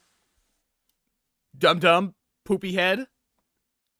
Unlikable character alert. Unlikable character alert. Unlikable character alert, class. is what ruins their personalities, and the more they try to be funny, the more annoying they get. Sure, not everyone tries to be a comic relief like Minister Nazara or the lead's monstrous parents, but that doesn't stop them from trying some humor and fail in the process. Why is he mentioning the humor again? There must be so much you want to say to me. I have to release liquid from inside myself. I'm not too beat up about that one, honestly. I don't know. I feel like that kind of got a smirk out of me. I'm not gonna lie. Like, it's very straight on. I know it's like a literal piss joke, but at the same time, it's literally like with the context that this whole time Ellion's been waiting for her parents to say something, and that's the first thing they say. I mean, I guess it's not like the most unpredictable joke ever, but at the same time, I feel like it's I got it. It made me smile. I don't think it's like the death of humor, like Matt's trying to put it. Like, this makes the movie so bad. Then again, they do try to be more than the ones who are actual comic relief, such as the Oracles, Sunny and Ludo. Yeah, but they're not really in the movie that much anyway, so, you know, they play the part of comic relief when they need to. They don't overstay their welcome. They're not Jar Jar Binks. They're not, like, incredibly over the top either. They're pretty low-key for the most part. Like, that's sort of a thing about the humor in Spellbound, is that a lot of it is fairly low-key, honestly. Like, it's not too in your face, not too over the top, not too annoying. So, like, even though I'm not a big fan of a lot of it, I can just, like, you know, that happened. I don't have to, it doesn't really impact my experience too badly. The odd couple who supply the modern jokes that are supposed to be relatable. There is that pixie couple we play pinochle with. They're not very magical, though. They're not very good pinochle players either. Well, I don't really even see what the problem is here. Like, they're just, like, casually talking about... Yeah. I don't really see what's too big the issue here. And then there's Bolinar. Mm-hmm. A pompous... Very important character, surprisingly. Like, he starts out as just being comic relief, but his negativity feeds into the plot. His reluctance and character growth over the film actually plays a role. His song is actually important to discussing the themes of the movie. Like, nope, surprisingly good, surprisingly relevant character who has a purpose that goes beyond the typical role you would expect of him. This advisor who ends up tagging along Ellion's journey where some magic accidentally made him swap. How dare a teenager actually act like a teenager? I know. Kids should never act anything other than how I want them to. I was a perfectly sane teenager. I never got upset. I never had any delusions or potential negative viewpoints. I was perfect as a child. I think people who have been hurt don't want to hear such opinions, as it may seem a threat and almost as a defense for the person who hurt them, if that makes sense. Yeah, definitely. I understand. We're on the same wavelength here, Wonder. We get it. I get you. You get me. We have a special bond. We're like brothers, you know. I'm trying to do like the gesture from SpongeBob where it's like we're connected. An actual good mascot character. No way. I brought that up. Like, it's literally, he is everything I wanted out of a mascot character. I could not like him. I could not dislike him if I tried. So much meaning, so much purpose in a lot of Spellbound. That's what sets it apart for the most part, is that all of these seemingly generic elements actually have a deeper meaning. It's like, wow, there was a lot of thought put into this. I can't believe it. Bodies with the girl's purple pet. Oh wow, now they're resorting to fully ripping off Wish with a cute, funny animal psychic who gains the ability of speech? First of all, not the first time that Disney ever did that. Secondly, no fucking no, because first of all, there was no body swap element involved. Also, thirdly, Valentino is literally the exact example of that trope done badly. He is nothing but a fucking nuisance, hindrance, fucking ass, fucking shit. He's bad. He doesn't do anything over the movie. He contributes nothing but funny one-liners and winks at the camera like, oh, who knew my voice would be this low? He fucking sucks. He sucks. I don't want to hear it. He's not better than Bolinar. I want you to... He's a faker. He's not even good enough to call himself a fake. This movie really is desperate to steal from Disney. Oh, fucking shut up, Matt. Shut up. Honestly, like, no, you deserve that. I try to keep it friendly on here, even if I'm over-exaggerating, but honestly, you're just being fucking annoying here, Matt. Like, oh, fucking, they want to be like Disney so bad. They're trying to copy Valentino. No, they're not, Matt. They're not trying to copy Valentino, because no one would want to copy Valentino. Because he doesn't work, Matt. He doesn't work. But unlike Valentino, Bolinar is the more cynical type of psychic whose main role is to make remarks on the absurdity of the adventure and he actually, has purpose. trying to adapt to his small furry body.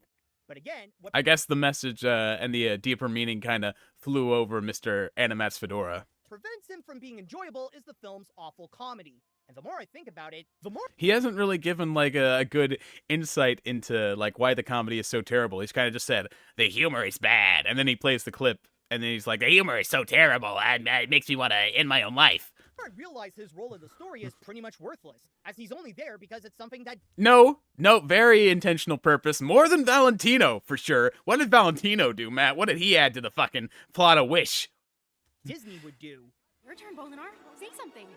I wish I was dead. This is literally like you're showing his importance to the plot. Like, he kicks off the negative thoughts. And it also shows like how one negative word can set off a chain reaction where it causes others to just like spit them too. Like, you're literally showing his importance to the movie, and then you're saying that he doesn't have any importance. The dissonance here, the fucking lack of self-awareness is so pungent. There could have been ways to make these characters stronger and more meaningful if it focused more on capturing the heart. And I'll give I feel like it does a pretty good job at that all around, honestly. that the actors did a good job with the materials they worked with, but that is far from enough to make the adventure worth it with this cast. There's not much that the characters could do when the story and the comedy is so hopeless. He didn't really even talk about the characters. He said nothing about their arcs. He just reiterated what he said before, where he was like, the story is bad and the animation is bad, so the characters are bad. He doesn't even like go into their personal journeys, what they have to deal with, how they act. He's just like, at most he says, Elliot is annoying. Elliot is annoying because she acts like a teenager, because she is a teenager. Teenagers shouldn't act like teenagers. They should act like how I want them to act. The song. As much as this tries and fails hard to be like Disney, the one... I'm not even going to say shit at this point. There's no reason. Like, you know what I'm going to say. You know what it's not copying Disney. element that had the most potential to emulate that style is with the music, since Alan Menken was brought on board as the composer and songwriter alongside his partner on Tangled, Glenn Slater. But if you only saw the trailers, you wouldn't have known that until the last minute.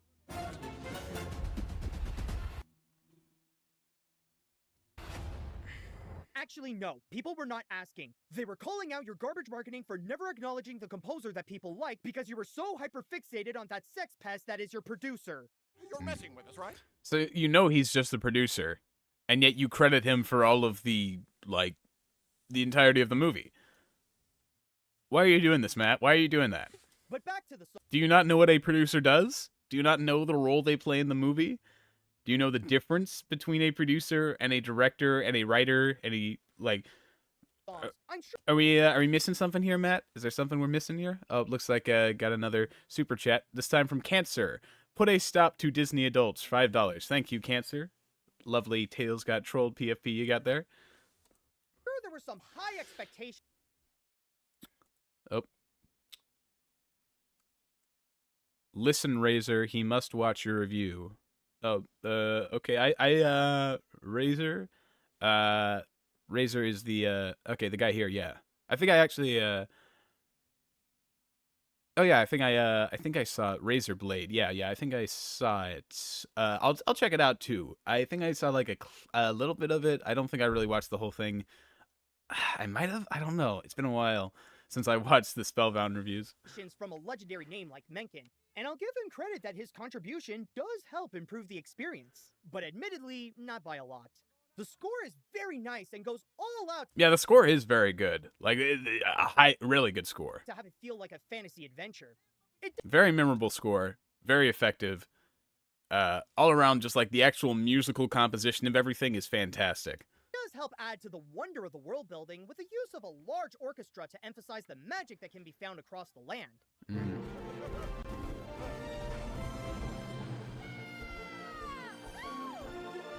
As for the songs, yeah, they do feel very big and orchestral and nice and cinematic themselves, it's unavoidable that they feel like Disney because of how they have that style that is distinctively from Alan Menken. It's very intentional.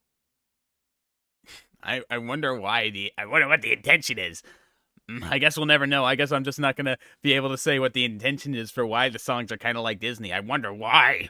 Yet on their own, I say they're pretty decent. Yeah, the songs are, they're kind of mixed. Some of them I'm not quite as into, but I do think a lot of them hit pretty good. Like, The Way It Was Before is pretty nice. Fucking Look for the Light is also good. I'm trying to remember the specific titles. What About Me is really great as a climax number. My Parents Are Monsters is, good. It's very good as lyric wise. I'm not too big into Step by Step, or I can get used to this, but I do also understand their thematic reasoning.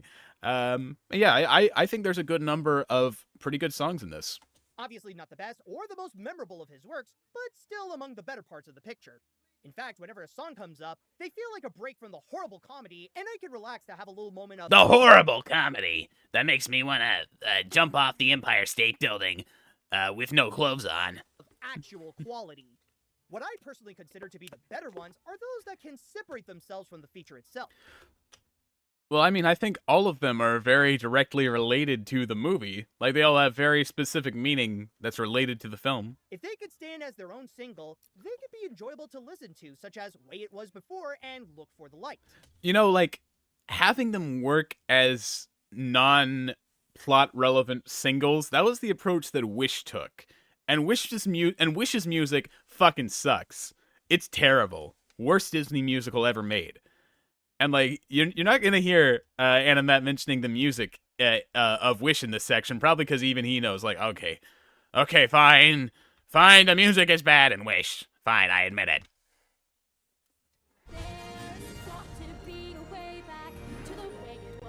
Sorry if I'm getting more and more annoyed as I go through this, but just God, the bias, the lack of examples, the vagueness, the fucking broad statements, the Disney dick writing, it gets on a man's nerves after a while, Animat, he might be a good subject for just a full live stream at some other date, potentially.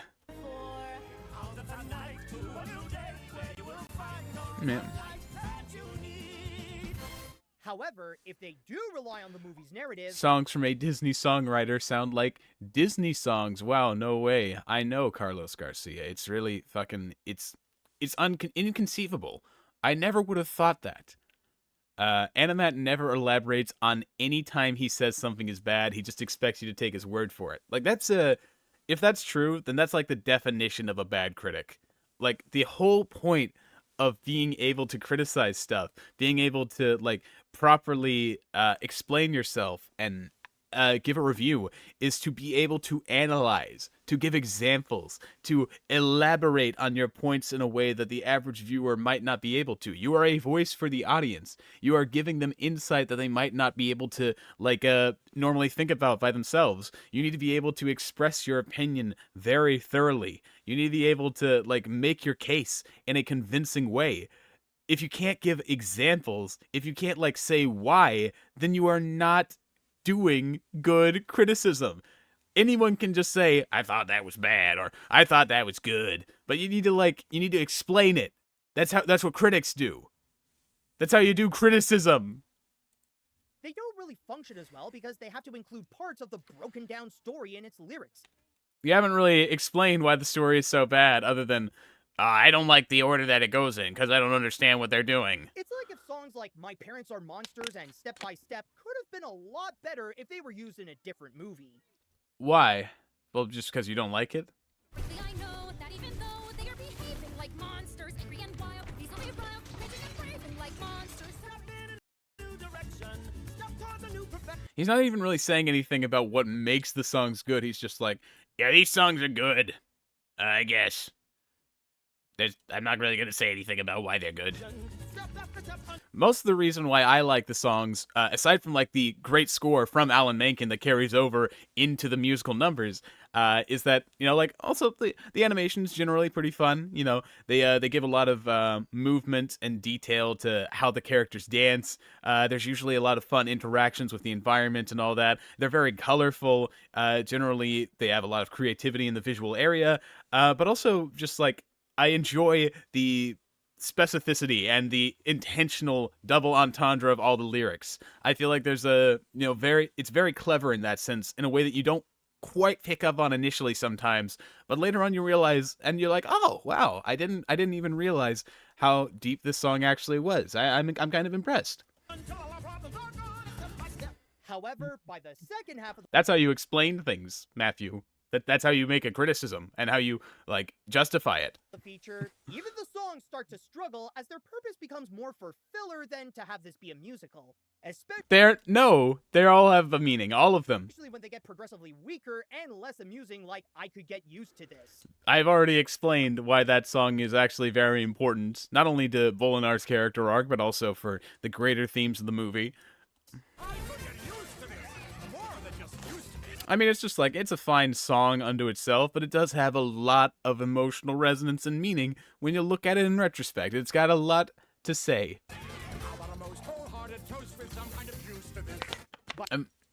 It's definitely the comedy song, for sure. But, you know, like, I don't think it's annoying or anything. You know, John Lithgow, he's a fun singer, fun performance, you know, some fun visuals, and, you know, good meaning. Nice meaning. Nice. By Mencken standards, this is on par with the songs he wrote for the Disney live-action remakes. I think that's a little harsh.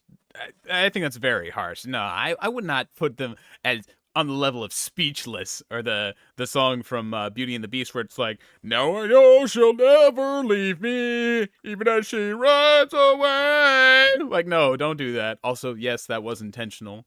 I'm not that bad of a singer, guys. Not in real life. They're not terrible, but they are nowhere near as great as the original masterpieces. I highly doubt people will remember these songs in general, but they are among the movie's better elements because of how terrible the rest can be by comparison.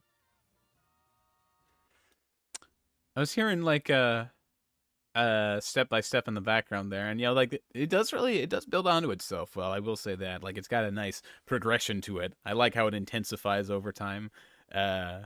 There's stuff that I like about Step by Step, the song, even if it's not my favorite. If there is one movie musical with songs from a Disney Renaissance songwriter that you have to watch right now, it's gotta be Wicked.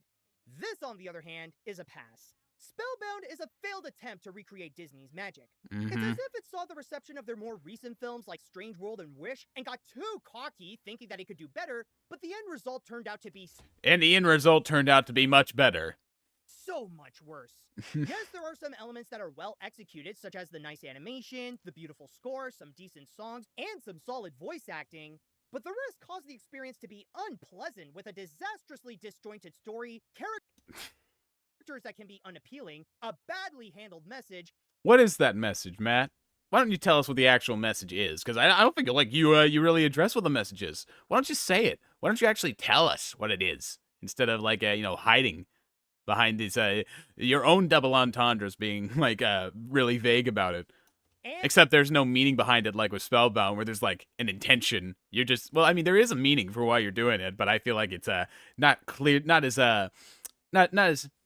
well thought out as Spellbound. Unbearable And I don't think you're really going to reveal what that meaning is. comedy. Unbearable. With how it so desperately wants to be a Disney film like it's from the 1990s, I recommend to just watching a Disney movie instead. What's the point of seeing a subpar copycat when you can have the real deal? Like Wish. You should. Even Wish is more competently made Oh my god, he literally said it. and more worthwhile to watch than No, it's fucking not. No, it's not, Matt. Second, it's time to get off the time to hop off the meat. Hop off the meat and realize that this is Wish is not. You're not gonna get people to watch Wish. You're not gonna get people to like Wish.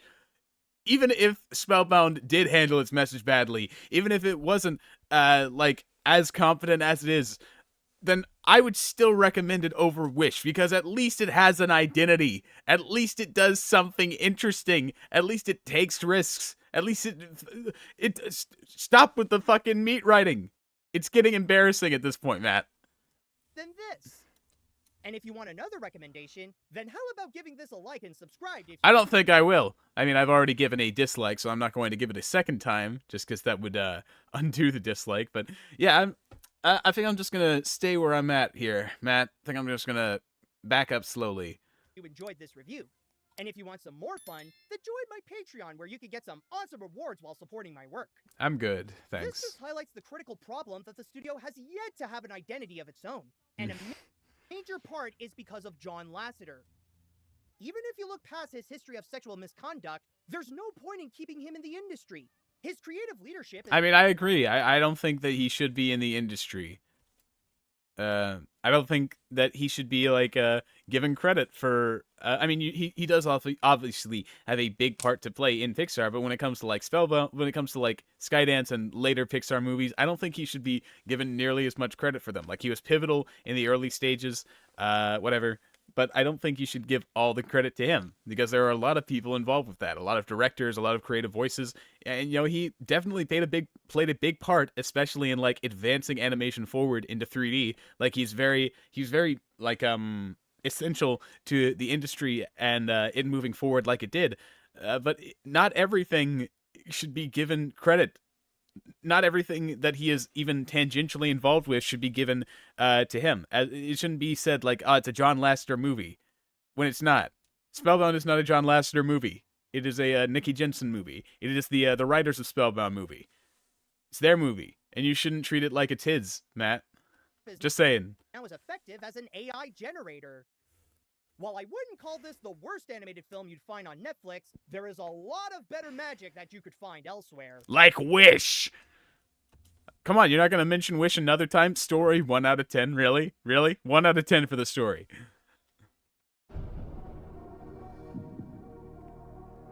Characters 3 out of 10. You only talked about Elian and how much you don't like her because she's a teenager. 4.5 out of 10. Wow. So that was that.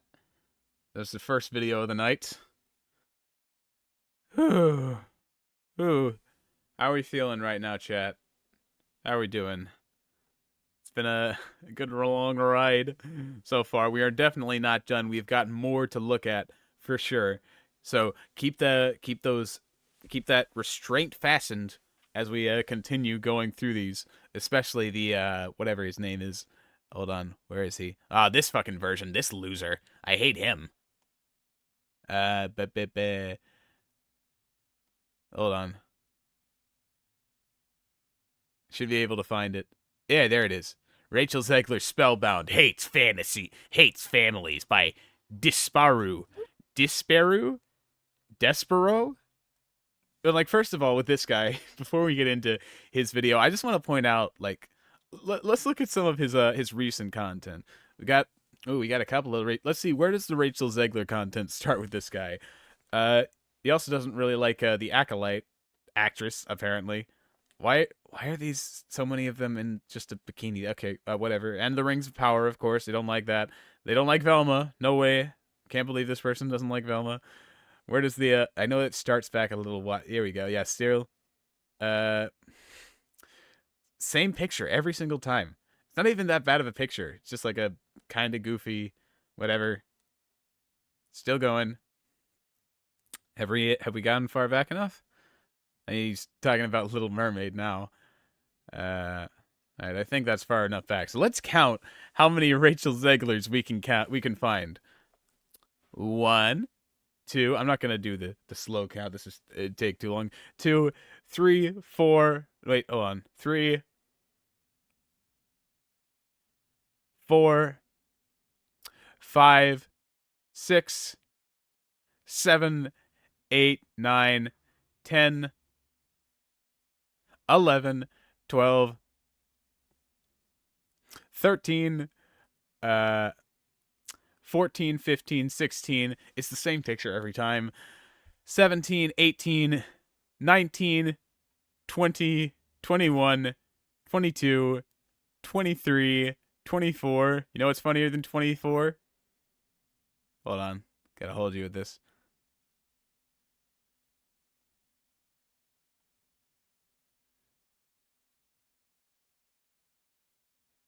Suspense.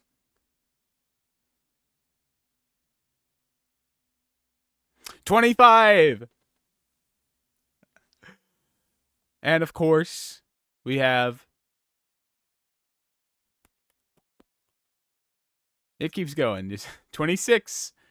I guess it, he comes in and out of his his waifu.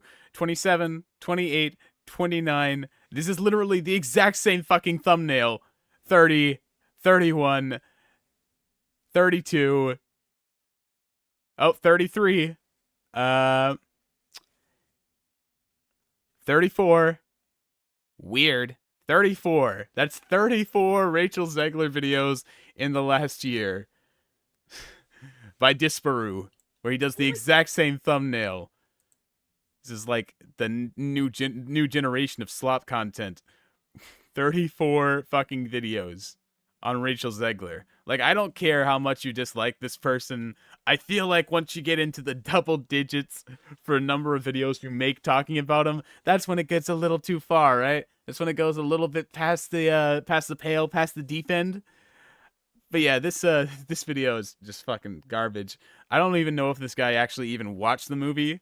Like, he just constantly, he's talking about it, but at the same time, I'm not sure he actually watched it. Like, let's go through it. Gosh, I'm gonna cry. Rachel Zegler's career hasn't exactly been electrifying, with failure after failure. I mean, like, she was in West Side Story, and I mean, I don't know too much about Rachel Zegler's career. Hold on, let me look at it. Let me check it out. Rachel Zegler. Let me look at her Wikipedia. She's born 2001, only 3 years older than me. I really gotta step up my game if I want to get there. She was in West Side Story. She was in the Hunger Games. She was in this, and she's gonna be in Snow White. So I'd say that's a pretty good run. She's on Romeo and Juliet on Broadway. She's playing Juliet. Pretty fucking good run so far. I mean, she's been in some lesser movies, Shazam 2, Y2K, but like hardly career on the down tilt here. She's going pretty strong, I'd like to say. Wow, I can't believe that she is showing positive emotions. Woman, don't show positive emotions, be like me. Future doesn't look good for her either, with former Imagineers calling her Snow White movie unwatchable and urging them to shelve the entire movie. Well, it's not necessarily her movie. I mean, she's just the main actress in it. She didn't write it. She didn't direct it. She's not John Lasseter. I mean, in more ways than one, of course. But this is literally, you're blaming the main actress for why a movie is bad? You just go one epic role after the other. When you start where I started, you have to think of ways to top it, and it's very hard. But she's certainly managing to top those failures with Spellbound, a movie where the interview started. I mean, how is it a failure? I mean, it did perfectly fine on Netflix. I don't really see how it's a failure. It is funny, and then when I watched the director's ones at the end, made my skin crawl. Snow White, is it true to the fairy tale, or is it a little edgier? Or 100% what a 2022 Snow White should be. Oh. Yeah, remember that, because these are definitely modern movies for modern people, which means they're horrific. And the world needs this joyful Okay. movie, this realistic aspect of humanity. I mean, I understand what she's saying here. Because, like, yeah, Spellbound, it taps into something you don't generally see too often. The movie is beautiful. The more you know about the movie, the more quotes like that make you feel sick. And the world needs It makes me feel sick. this joyful movie. When I was a kid, parents worried about Grand Theft Auto turning their kids into violent psychopathic thieves. Now, yes, London did turn into that, but it wasn't due to Grand Theft Auto. Whereas in modern times, we genuinely are praising the most horrific parts of humanity and calling them joyful and beautiful. Horrific parts of humanity? Are we talking about separation? Is that the most horrific part of humanity? What do you think? I feel like, kidnappers, murderers, rapists, child molesters, I feel like all those are, like, worse than people who get divorced.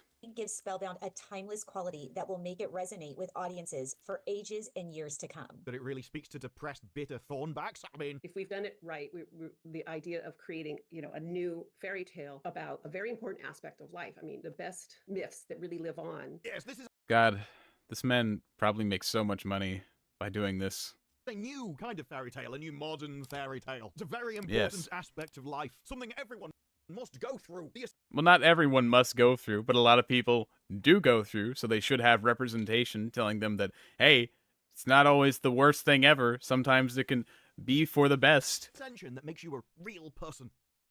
Divorce. And the world needs this joyful movie. A very important aspect of life. Spellbound is a movie glorifying divorce. Whoa! How fucking terrible! Oh my god! No! No! Divorce cannot be anything but the worst thing ever. You cannot ease a child's fears about divorce. Ew! Ew! Ew! Disgusting! Disgusting! And the message of the movie is beautiful. Yeah, it is. It is actually. I would agree. They're just beasts. The twist is divorce. Yes. Baby girl. And what's wrong with that? Spellbound has left me spellbound. It's just a wonderful movie. It is. And I have to tell you, I wouldn't be able to sit here and say that if it weren't. Yeah, because it's not as if you're an actress whose job is to be a professional liar on camera. Now, some people will say it's not glorifying divorce, it's just normalizing it. But Yeah, I would say that. it shouldn't be normalized, it should remain as abnormal as possible. Just It's not like normalizing it in the sense that, oh, everyone should get a divorce. No, it's normalizing it in the sense that, hey, if your relationship is not working out and you're in this unhealthy cycle of continuing to spiral downward and harming the people around you, including your kids that you probably want to like help by not getting a divorce in the first place, if that's what you're doing, you should reevaluate that and understand that it's okay, because it's not always going to lead to the worst situation possible. You don't need to fear it if it's just going to lead to worse things happening because you decide to stay in a marriage that doesn't work. It's not like, oh, everybody should get a divorce. No, it's trying to like help kids who would otherwise feel othered, who feel like they can't have a happy ending, feel as if they can, they can. That's not going to be the end of the world for them. That's the point. How are you not getting this? His parents divorced because of him, didn't they? Oh, I would divorce her because of this little shit. Like in Spellbound, the whole thing is that the parents do not. The whole thing is the parents they do care about Elian, and she's obviously she knows that she's not the reason for the divorce. But like I feel like this guy he's definitely the thing that caused his parents to split up. You should stay in your relationship. You can't not do that. You're selfish and bad. You're bad if you don't stay in a toxic relationship. I feel like he's been damaged. I feel like he has been damaged by the fact that his parents clearly actually no, this is mean. This is getting too mean for me. Honestly, I'm gonna retract. Sorry. It's getting a little too much. I'm trying to keep things light here. despite this, the story is But he is being a fucking asshole. Fucking. Yeah. that the parents started falling out. All the time they were staying together, they were arguing on camera. Now, some people will say it's not glorifying divorce, it's just normalizing it. Yes. But it shouldn't be normalized, it should remain as abnormal as possible. Despite this, the story is that the parents started falling out. All the time they were staying together, they were arguing and turning into monsters. But Yes. then at the end of the movie, the celebratory finish is when they finally get a divorce, split up, and then everybody's happy again. It's not that simple. Yeah, he didn't watch the movie. I'm just like, I mean, hey, I understand When you have to, like, spend every day making 5 Rachel Zegler videos, it must be really difficult to, like, actually sit down for an hour and a half and watch a movie. He probably just got a fucking plot description from InfoWars from Alex Jones in between his incoherent rants about fucking frogs turning gay and shit. Including the daughter. Isn't it so wonderful that everyone can have their own unique... Yeah, she's happy because she understands that her parents still love her, and they're able to co-parent, and the problems that existed in their relationship are not there now that they have separated. Yeah, she's not happy at first, because she doesn't understand it, and the parents don't do a good job communicating to her why they're breaking up in the first place. But once all that's settled, then yeah, she's able to move on, and she's able to have a happy life. Oh no! Happy life? For divorced kids? No! Not in my movie! Ew! Ew! Kingdoms live apart and then she can travel happily between the two happy parents. It's not glorifying divorce, it's just saying you'll be happier if you have one. No! It's saying you'll be happier, you could be happier in a separation if you are living currently in a broken marriage where you're being hurt constantly already and you are not finding any solutions by trying to keep it together. That's what the point is, dumbass. Oh, it's saying everyone should get a divorce. No. What do you think? The movie is just like they're in a happy marriage and then Ellen's just like, Mom and Dad, you need to get a divorce so you'll be happier. And then everyone's happier that way? You think that's what the plot of the movie is? You fucking idiot? What? Like, I'm just gonna call this guy a fucking idiot because that's what he is. Should you try and fix a marriage when you can just split up? It's not... They try to fix the marriage, dipshit. Telling kids they should have a divorce. It's just informing them that it's an option that will greatly improve their life. And the in the case where they have a broken marriage that's not working out. Life of people around them, including the kids. How is this not glorifying divorce? You haven't watched it, obviously. This is Spellbound in 15... God, this guy has such a fucking punchable face, I swear to God. And that's coming from me. I have the most punchable face on earth. So you know when I say that, like, this guy should be on a fucking clothesline every other fucking minute. When he walks outside and tries to walk across the street, every other fucking arm should just be fucking clotheslining. 15 seconds. Fighting parents, Alan making amazing music. Perfect ending, Hoover Frog. And worse, teaching kids that it's the right thing to do. After all, remember... It's not the right thing. It's that it is not the worst option.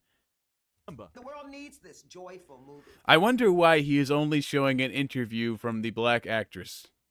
I wonder why. I wonder why that is. Who plays a minor character. Why her specifically? I think he's more upset about happy women. Yeah, probably. Potentially. He seems like the type. How dare women be happy? And then the message of the movie is beautiful. About a very important aspect of life. Oh yeah, he is showing also the director. So yeah, You can see why bitter Thornbacks would love this movie. It really... What is a thornback? Tells them that sounds like a slur. Fucking thornback. They made the right decision as they cry into their pillow of an evening. We need a TV show.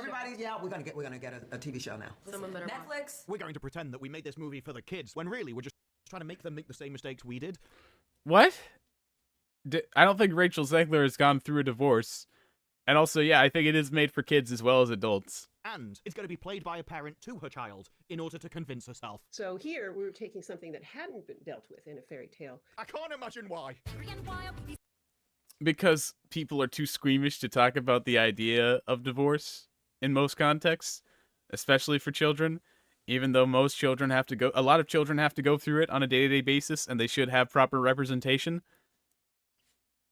No, it's because divorce is always bad. And the fact that there is a movie where it says it's not bad is a problem and bad. What are we going to do next? Make a fairy tale about the consequences of not guarding your drink in a nightclub? I mean, that... What? Where's the escalation here? Oh yeah, this movie talks about how divorce doesn't have to be terrible, and there can even be benefits to it that make it better than living in a broken marriage. Oh, what's next? Are you going to talk about girls getting roofied and raped? Is that what you're going to talk about? Or are you going to talk about rape?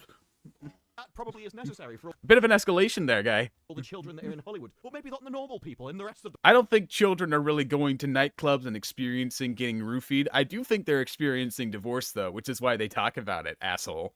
The world. The classic approach to it, I think, will help it fit into that canon of fairy tales. I love that, the way that we're going to Subvert people's opinion by making it Subvert their expectations. appear like a classic fairy tale, and then when the They're literally explaining parts of what I talking about in the video. My video that you should check out. Shameless plug. hit their kids in, bam, hit them in the face with the message. A great part of going to see a movie with people is discussing it afterwards. I'd love to be a fly on the wall with the conversations after this one. Mummy, are you going to break apart our marriage with Steve the pool boy? Daddy, is Mummy a whore? Why would they come to this conclusion? You're just saying shit just for the sake of it now. There's no cheating involved in this movie. It's just two people who realize they are not compatible any longer and they're hurting their family. So hey, maybe it would be better to separate and try something different. It become a little bit of a slag. I became a total slag. It looks and feels like it's been around a long time already. Yes, you see, it's about the look and the feel. We've tried to fit it in there. We're like a cuckoo that's destroyed all the normal eggs of normal people and then put our rotten, festering ones in there.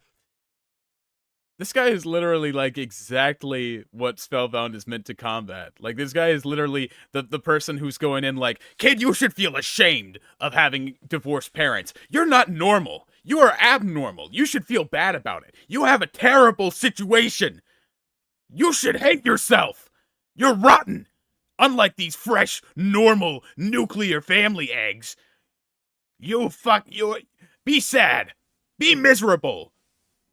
That's what I'm getting. That's literally what I'm getting. For the mother to come along and raise herself. We are the genetic dead ends of Hollywood. I feel like he is a genetic dead end. Yeah, definitely. I think people need to know our message. The music feels timeless. The quality of the artwork feels back in the day when I was a kid going. The music feels timeless. The artwork feels classic. But it isn't. It's just an imitation. No, it's actually a subversion using motifs. Taking the actual art from the past, and then we're just trying to imitate it. No. With our own festering pile of cat shit. I don't know if you've noticed, but I'm not exactly keen on this movie. I don't think you've watched it, asshole. I was having a great time at the start. First of all, Rachel, you're in your Princess era. Oh, women laughing. Ew. Literally, that's what he's doing. It's just like, oh man, women being excited, women laughing. Isn't that so annoying? Isn't that so cringe? Women, am I right? I hate women. I mean, no. I mean, I like, pronouns! Fucking pronouns! Oh, $10 from Bloody Eclipse 756. Do you know about Animaniacs?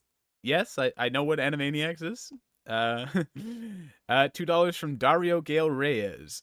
He's more angry Rachel is here than John telling. Yeah.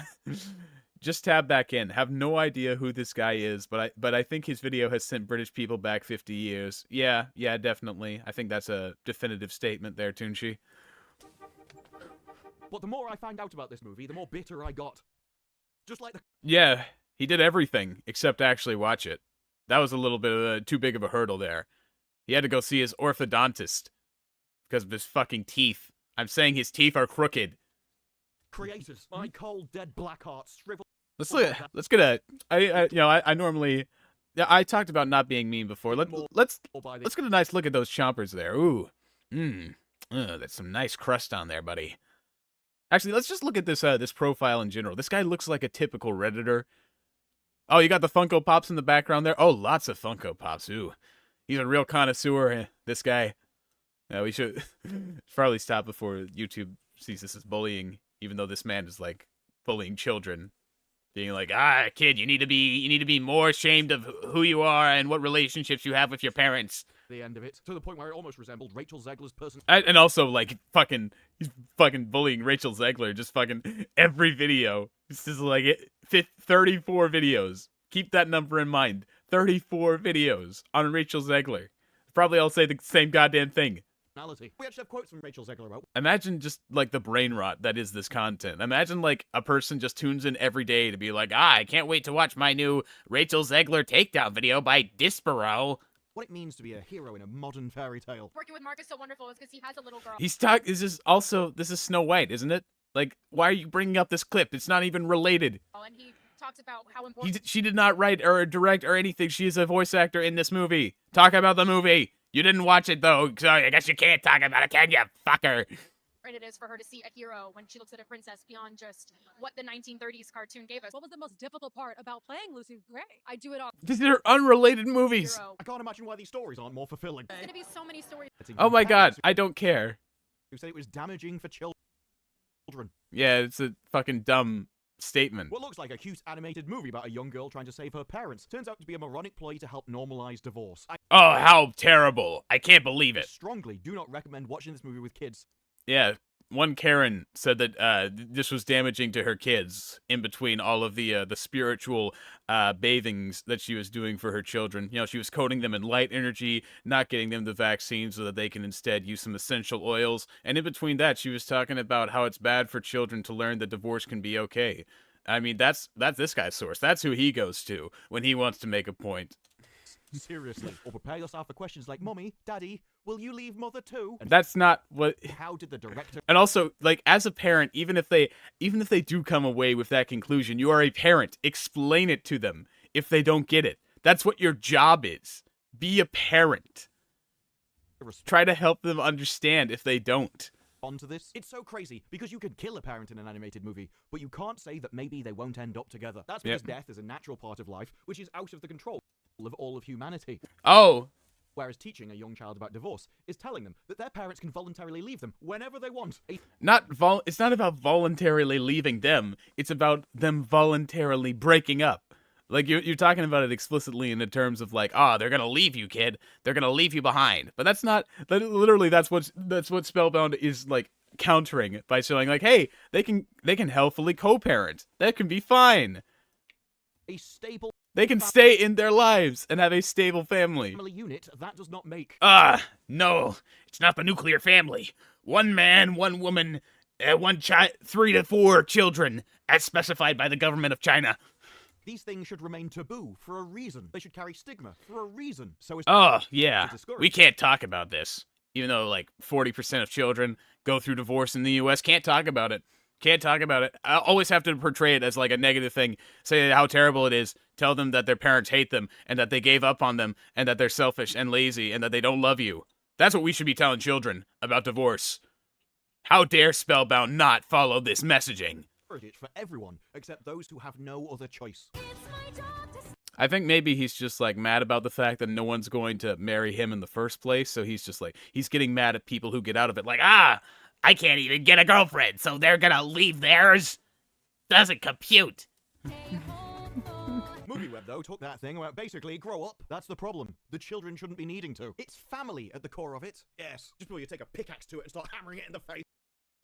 Everybody responded really well to the intentions of the movie. In Hollywood, world-renowned as a great place for kids, isn't it? They really want a lot of them there, but the kids don't end up turning out that well. Oh, of course, he is...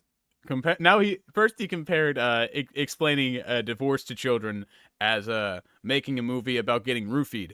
Now he's making it about teaching divorce to children is like grooming them and sexually abusing them. Makes sense. Makes a lot of sense. 3 years old in little Snow White costume. I'm gonna speed this video up because he is just like repeating the same shit over and over again. I cannot believe that this is my life and that that costume is like my job. I'm gonna stand there 18 hours in a dress. I deserve to be paid for every hour that it. He's literally just putting in random clips of Rachel Zegler to remind you, hey, you should hate her. Remember that she's bad. But there was always a sort of nervousness about the ending because you knew what you were doing.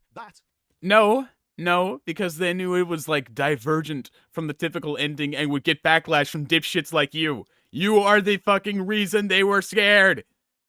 It's called guilt. It's not like the film is going to cause divorces, so what are people mad about? Well, firstly, you are teaching kids that divorce is an option and a good thing. It can actually cause divorces. It's not necessarily that it's a good thing. It's that it can lead to positive outcomes. It can be the solution that is needed. It can be like the only fucking option sometimes to like actually see some positive change in your life over time. Like, it's not always the option, of course, and they make that very clear in the movie, but like sometimes it happens and you don't have to like, it doesn't have to be the end of the world. It's not always like that. Sometimes it can be okay. That becomes a thing that little girls and young people will see and believe that they can. Yes. It doesn't matter what you look like or where you come from, like that is possible for you. Oh man, what a terrible message. I hate you, Rachel Zegler. Why won't you return my DMs? Why won't you send me feet pics? Why won't you open an OnlyFans, you whore? But secondly, a child shouldn't have this on their mind in the first place. You discuss. Children have to deal with divorce on a daily basis. They don't fucking go away if you just ignore the issue. They already have to deal with it. They should have some representation to tell them that it's okay. It's not the end of the world. He's like a kind of like a flying squirrel, and then What did you even do then? Rip apart his ass? going No, he says like a flying squirrel, so he's like fucking... to wear these out of the studio today. Thanks, Netflix. Thank you so much. Couldn't even bother to wear them into the next scene, let alone outside. The critics have Oh wow, it's seen Spellbound and they aren't feeling the magic of Rachel Zegler's animated film. It got just 43% from the critics. And only Oh man. You know this guy like fucking hates Rotten Tomatoes whenever it's actually for a film that he likes. But now that it's it's for Spellbound, which is a movie he definitely hasn't seen, that pushes that says things that he doesn't like. Well then, suddenly Rotten Tomatoes. Oh, look at that! Look at the score! Look at how the people are rating it. Isn't that crazy? Isn't that fucking insane? Fucking only 28 people even bothered to review it. There aren't enough. Oh man, only 28 people bothered to review it.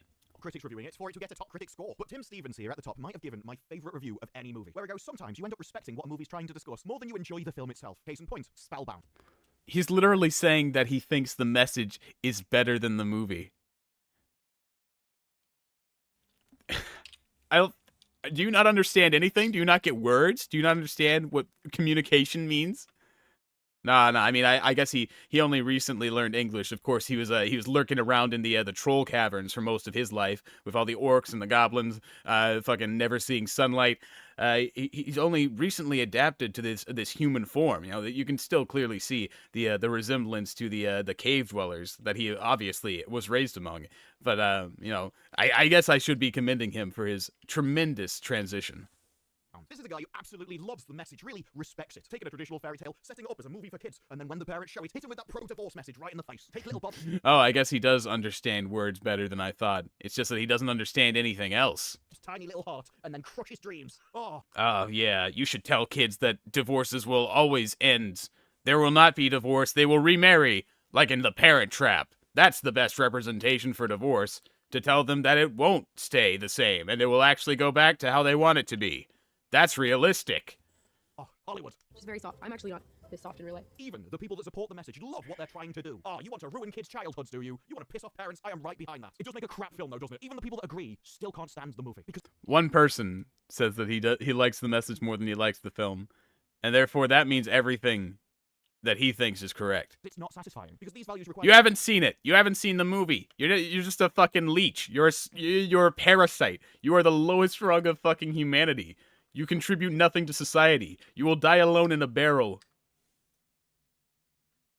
To jump through various different logical hoops to convince yourself of I didn't even know what else to say after. belief system, which is anti-reality. But then you see it in a movie, you see it in action, and it's just not satisfying, is it? There's nothing in it that speaks to you. You don't go out the cinema feeling better. You don't learn anything from it. In fact, when you see these things, it just kind of makes you feel empty and numb, like joke. Yeah, I feel like that's what this guy does. That's how I feel like he would be very well acquainted with feeling empty and numb by the way he has to like constantly pump out these videos every single day to get like his viewers to like respond positively in any conceivable way. God. Just stop, spare us, please. We're still not halfway through. It ain't worth it. Given that divorce is a prevalent thing nowadays, especially LGBTQIA relationships and parents, why can't kids learn that these things reasonably, of course? Well, because divorce bad. Divorce can only ever be bad. If you ever depict divorce as anything but the worst thing ever, then you are basically you're basically the same as somebody who would roofie a child. That's what he's trying to get across, baby. Joker 2. The world needs this joyful movie. That's why it doesn't make a good movie. The Hollywood Reporter gave it fresh and was just like, meh, really? You know, it had good He's not even like visuals, and I'm sure the Spellbound largely conforms to the typical beats of a road narrative, albeit sprinkled with some surprising moments. Most striking are the visuals, rendered with vivacity and poignancy. art team are great. It's the creators that embody the depressed harpies of the innate message. Spellbound will merely inspire yawns and children to quickly ask if they can rewatch The Wild Robot instead. If only this animated musical could break the spell of mediocrity. Younger viewers will suddenly get something out of the third act. In other words, the children will love the story of divorce. It's what they've always wanted. That Christmas message. We're going to adapt the Muppet Christmas Carol, so Bob Cratchit doesn't get a turkey for Christmas from Scrooge. Instead, Scrooge goes around and instructs him how to best kick his wife in the face. That's the message. I don't think that's generally what happens in divorce. I feel like this guy is really like just like subtly, accidentally projecting his thoughts about divorce. Like, oh, when you divorce someone, you're just kicking your wife in the face. I would know. I mean, I've kicked plenty of women in the face, but they didn't divorce me. They were just like, they were trying to get a restraining order because I was constantly sneaking in the bushes. We don't need to talk about that, though. Let's get back to talking about Rachel Zegler and Spellbound. Message that children need to hear. It's a new modern fairy tale. Got to be a way back to the way it was before. Should we do something that helps people? No, let's knock out another pillar of foundation of society. That'll help. I'm bitter. You need to be too. God, I hate God, he's just repeating the same shit over and over. Oh, yeah, God, I hate these people. I wonder, yeah. No one... I feel like everyone hates you, so you're just kind of responding by being like, I hate these people too. There's some people trying to eradicate intolerance and hate because they deserve it. Spellbound. Imagine like somebody is like, I'm a fan of Disparu. I don't think I could look that person in the eye. I don't think I could like respect them as a human being. Like, if this is genuinely the content they watch on a day-to-day basis, 289,000 subscribers, only 20,000 less than me. And he obviously, I'm guessing he makes a shit ton more money than I do, because he pumps out videos like a fucking crank factory, like, gotta get the next video out, next Rachel Zegler video, 57,000 video on Rachel Zegler, 300,000 views, I make all that money. He gets on his fucking Scrooge McDuck money pile. Goes from blank screen to utter train wreck in record time. Why? Because there's absolutely no first act to Spellbound. None. Spirited songs. But I don't... He's just, like, reading... Is he literally just fucking... I'd hack up his body and hide it in the deep freeze. But don't worry. Here's Steve, your new daddy. He's got a six-pack and a pony. It's just too long. He's literally just reading through fucking Rotten Tomatoes scores. He was like, I have to make this video longer. I have repeated the same thing over and over. I've played the Rachel Zegler clips. I need to extend it more for the ad revenue. It doesn't have a message that anybody likes. But when the message is your family can break apart, it's not a family. Why would parents want to take their kids to that? The entire movie, go on, destroy your life, go on. Instead of replacing potential wonder, well, there was... Go on, be evil, go on. The message of the movie is He's literally, God, it's just like a constant stream of repeated shit. He adds nothing. God, I really, I feel for anyone who's like had to come across this shit. I feel like I'm entering a world I never want to look at again. God, that was draining. That was fucking draining. I don't want to see this guy ever again in my entire life. He's not reading the reviews, he's just looking at the quotes. Your channel is becoming a train wreck in record time. On my channel or this guy's channel? Maybe my channel. My channel is becoming a train wreck, but that's because I'm a train wreck. I'm always train wrecking, baby. What's even more cringe is all the comments on this video just blindly agreeing with him. Oh, let's see here. Oh, he's got this long-ass video. Long-ass comment.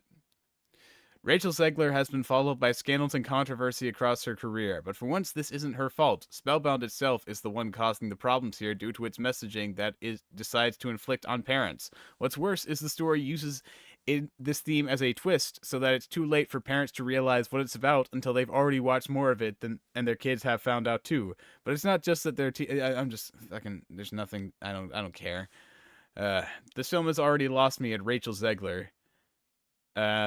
Divorce rarely go this way, and it isn't hard for it is hard for this kid's man, I hate Hollywood. Did he have a stroke while he was writing this? As a Polish woman, I'm so happy Rachel Zegler forgot about the other half of her heritage. We don't claim her. California can have her.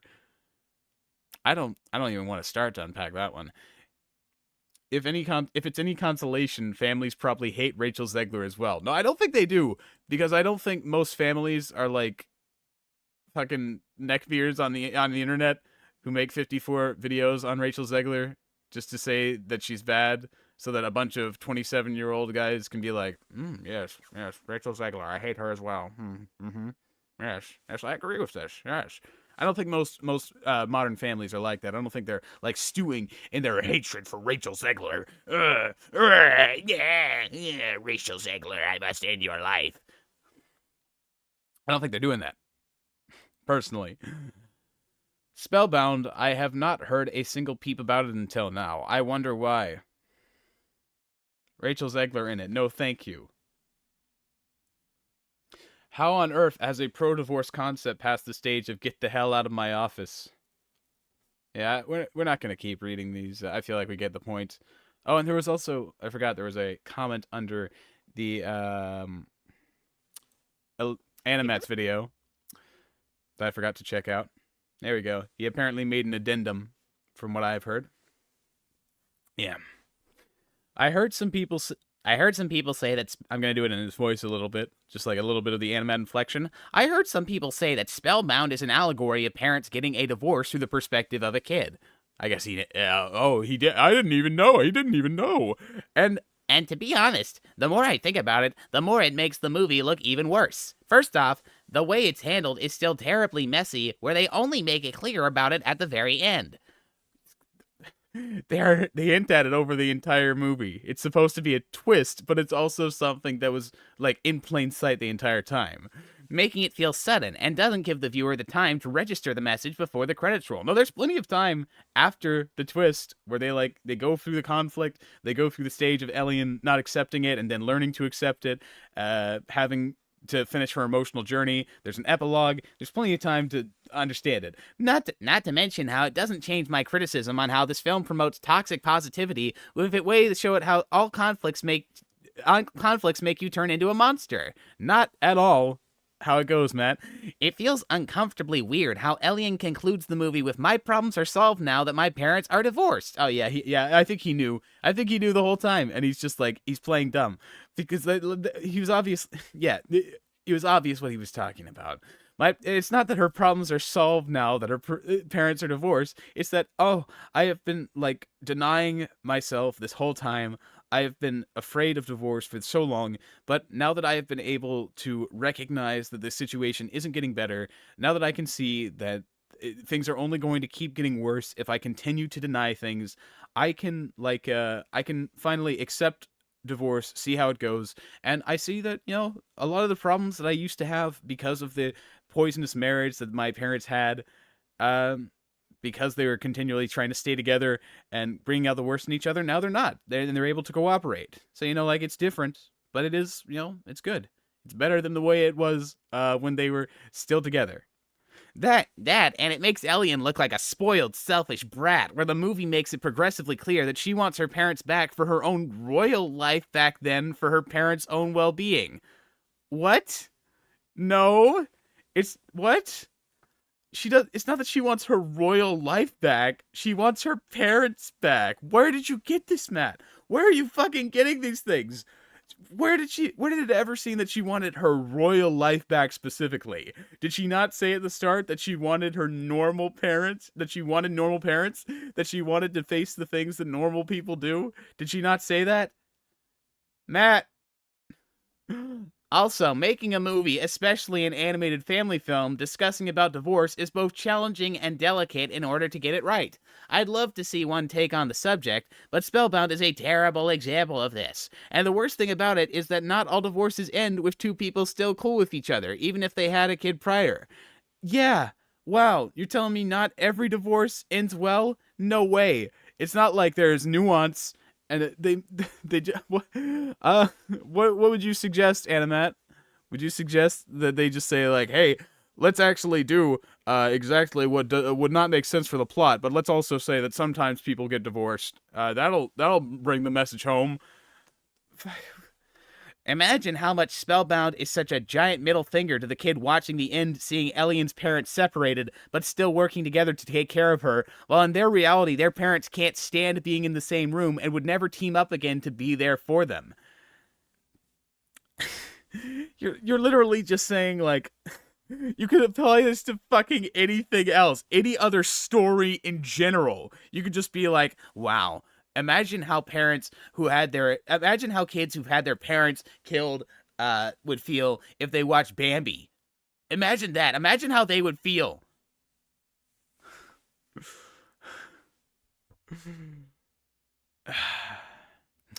That just says to them that divorced parents who can set aside their differences for their child is just a Disney-style fairy tale that only exists in movies like Spellbound.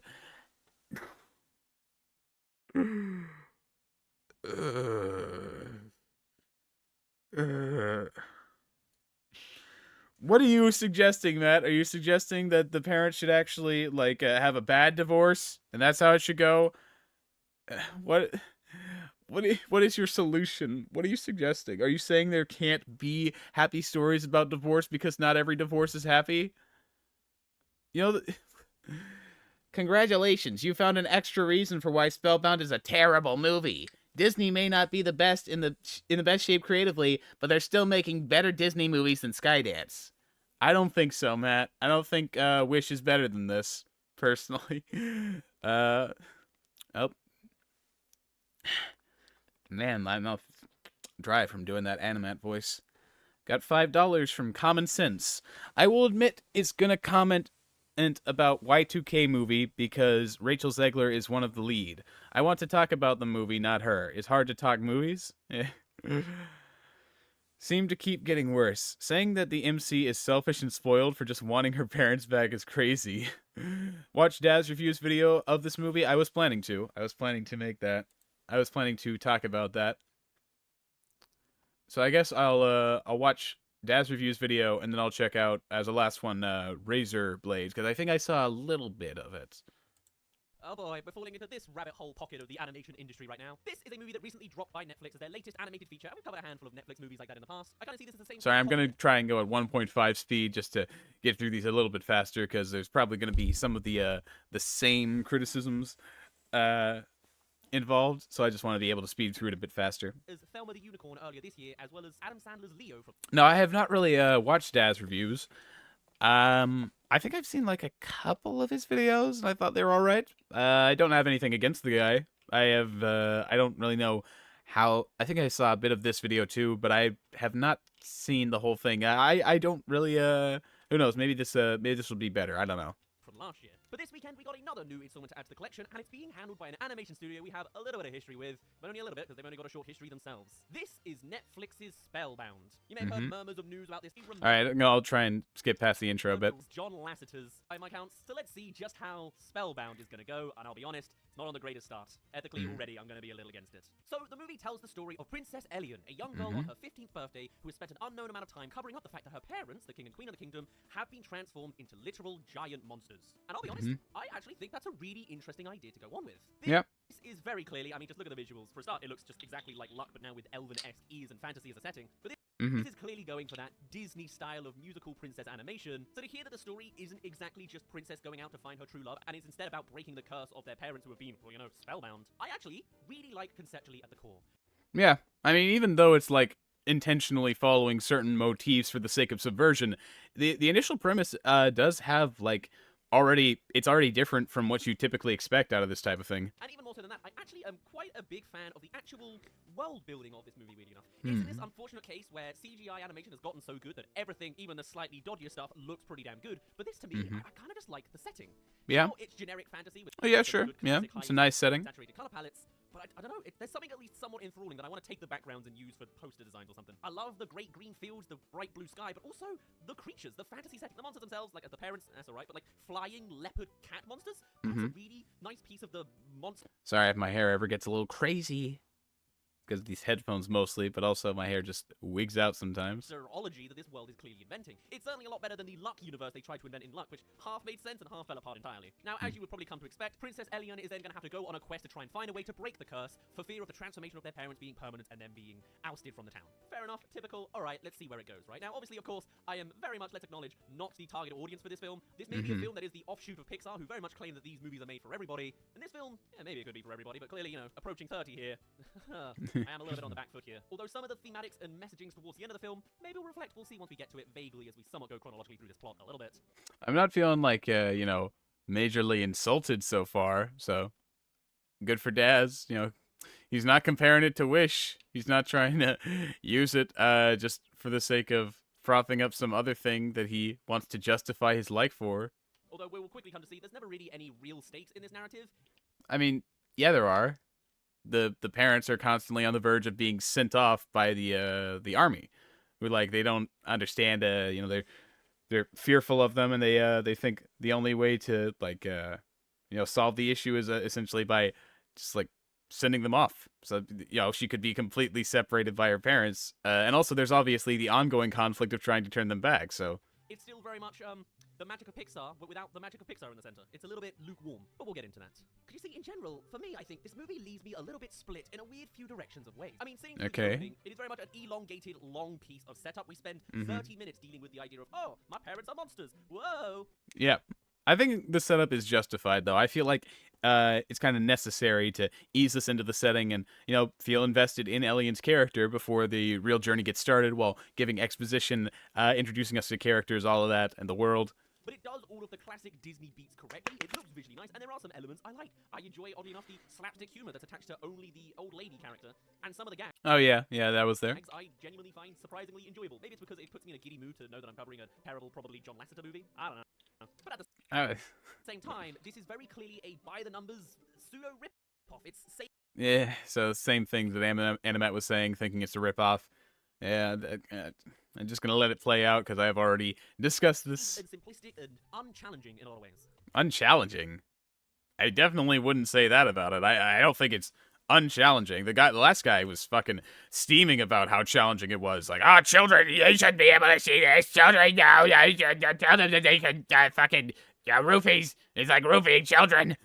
Whilst, of course, there's all sorts of star-studded cast involved in the voice talent with Rachel Zegler, John Lith, Javier Bardem, Nicole Kidman, as well as our classic John Ratzenberg. Of course he's involved. He's involved in every John Lasseter production. His name's getting mildly more stained, that becomes the fact, but that is the fact. He gets chewed on by one of the monsters. He's one of the guards. And by all accounts, these people serve their roles well. It's a palatable movie, and is probably quite notable from the fact that this is actually currently number 6 on Netflix at the time of watching and recording this. But the fact still remains this is a John Lasseter movie, so I, at least in my cynical, direct, realist ways, I'm always gonna, not exactly put this as top 5 anytime soon of the year. But eventually, the setup comes to a close. There's some nice artistic choices, especially with the song numbers, because yes, this is... Sorry, I'm just saying because I'm waiting to see if there's anything, like, especially, disagreeable that I have to talk about. Right now, it's just, on and off. Is full-on Disney musical territory. I actually really like a lot of the choreography in these music numbers.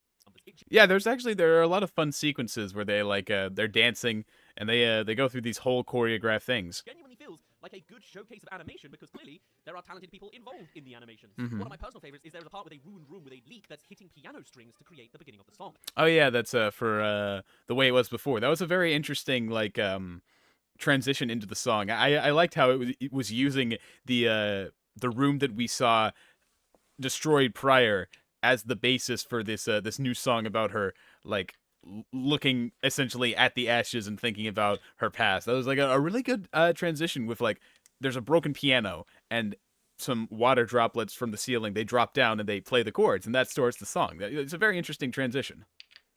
I agree. That's just like really well done, artsy-fartsy crap that I like. But anyway, let's switch away a bit from the story and go into the animation style in general, because, as you can see, it's very much trying to mimic that Disney style. Specifically, maybe Tangled was the vibe that I was getting the most out of this. Maybe it's the forest setting we come to later, but the magical kingdom and the funky animal companions, just... I have talked about this myself. You reminded me of that. I feel like there's a reason. As much as a companion is every Disney movie, but Tangled fits the bill the best. Everyone has these big, doughy eyes, really smooth textures, and everything's just really clean. I mean, seriously, they make a whole thing of these monsters causing destruction in the palace, but even that looks somehow managed and taken care of. I mean, it's an aesthetic that I personally really, really like for some... Yeah, that kind of goes back to what I was talking about, how a lot of the areas feel very spacious and not too lived in. But even still, it is a little bit out of place for the theme they're going for. It also kind of... Yeah, this looks pretty, I don't know, disparate, if that is the correct word. Reminds me of Disney's Strange World, which again is a world building that I really like, particularly on the surface. That the story for itself is, not that great. Apparently, I like the concepts around movies more than the movies themselves as of late. But yes, and then moving on to the songs. Did you guys even see the trailers for this? Did you know this was a musical? I don't think that was involved in these trailers. There seemed to...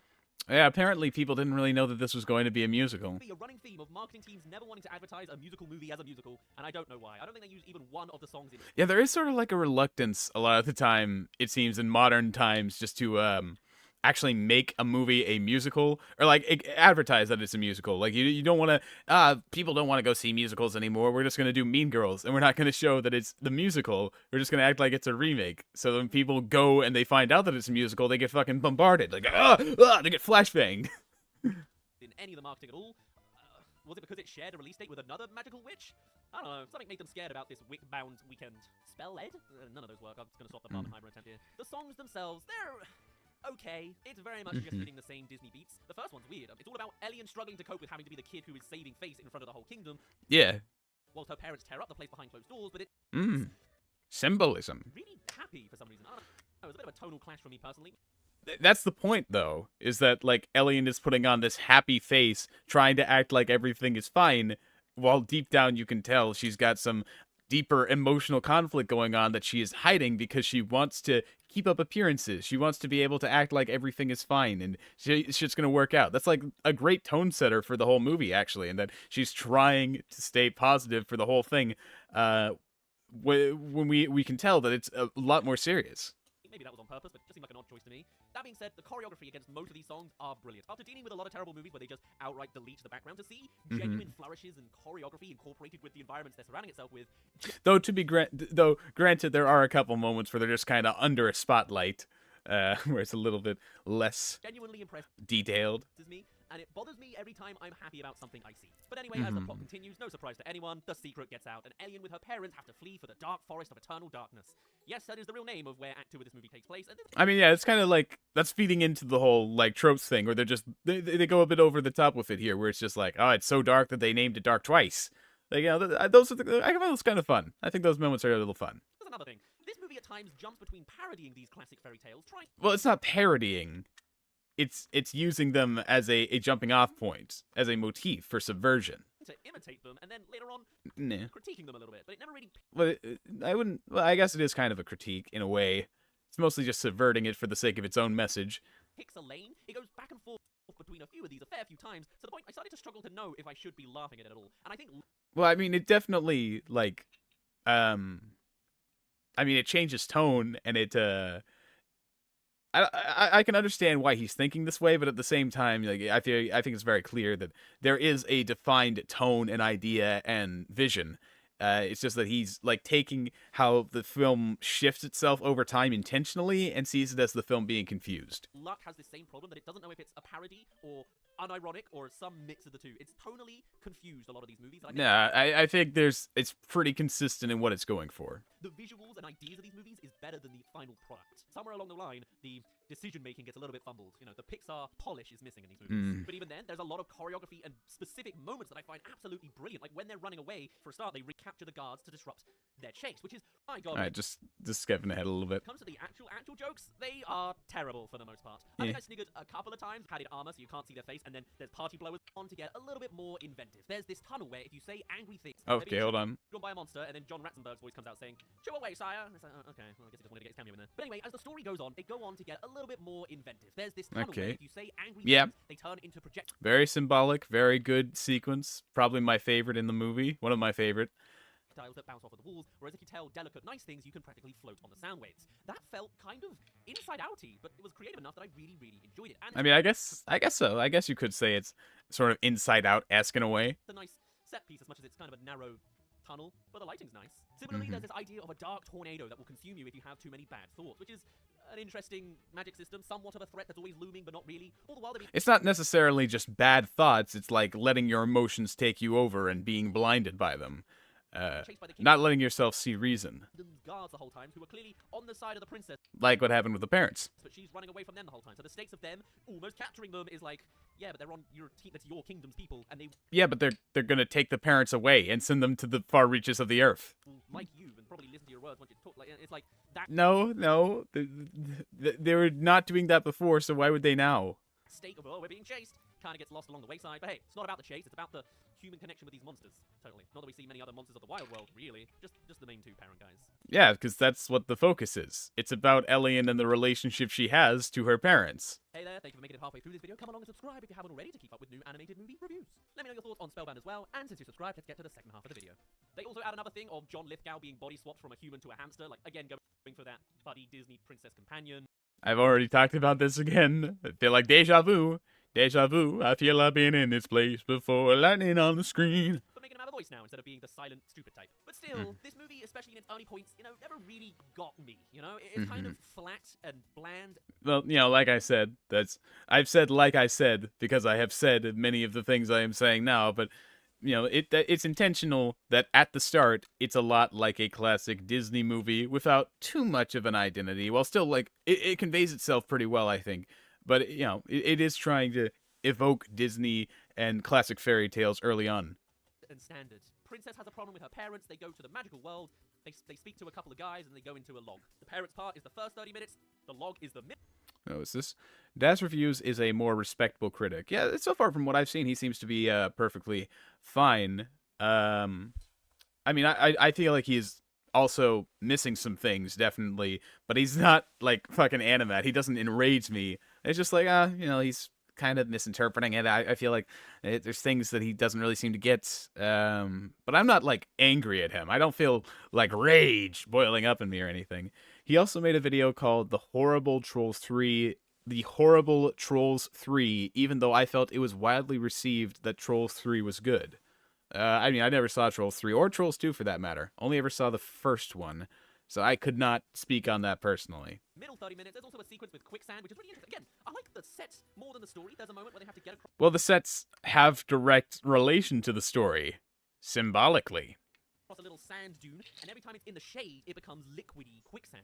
Mm-hmm. That's really fascinating, and it goes into this idea that the parents are arguing on whose is better. Oh, also, by the way, at this point after the log, the parents start being able to talk. They become slowly more human over the journey, for some reason. No, it's more than just some reason. Each obstacle, like, helps them remember shit, because it's like, it's an exercise. The first one's communication, then they learn to communicate about their memories, so they start remembering. Slowly, they become more articulate because they better understand how to get through to people. Like, with each new development, it's understandable why they were able to make that progress. Exposed to magic? That's not really explained. Some of these ideas... It doesn't need to be explained. It's subtextual. These are really interesting, other times not. But then again, there are a lot of people who don't seem to get it, so maybe they should have been more explicit and trusted the audience less. The little extract about wild animals and looking after the parenting on that front, and that reflecting something or other. Eventually, as we come to see more of the leopard-winged cat family, the one of two other wild creatures we really see other than more of the hamster guy, who has his own hamster song in the underground that doesn't really contribute to the story. It's just plugged in there as a where did they go? Nope, got a reason, got a purpose. Brief moment. Eventually, the monsters come to learn who they fully are. They learn to speak, they understand their words, and then they realize they are the king and queen of their past kingdom. It's almost slightly emotive that they're like, you are my daughter, whoa. If it wasn't that they'd specifically already covered that beat, but saying, you are my dogger, what is a... Well, that's because they didn't understand what the words meant. So when they go from dogger to daughter, it's like, oh, they actually understand what they're saying now. Like, they were just saying words before, but now they have meaning to them. It's almost like there's a difference between those two. The dogger. But anyway, it's the final 30 minutes where this movie really has something to say, probably justifies the whole thing being made, and maybe pulls it off. Let's go into the territory of spoilers as we get to the final moments, right? I don't like Daz. That's not me. I'm reading a comment. Okay. I remember not liking his Soul review. His voice sounds real familiar, and then I realize he sounds like Edache. I know only a minority watched Migration in theaters. This is so much more bearable than those last two, especially after that last guy. Yeah, this is like a palate cleanser. This is much more like, I'm not fucking screaming my head off at this guy.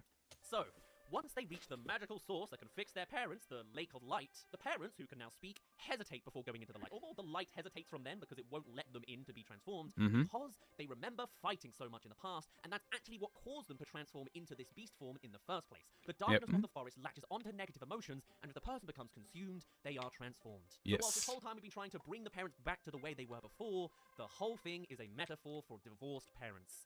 Alright. Well, it's a metaphor for dysfunctional parents in a broken marriage.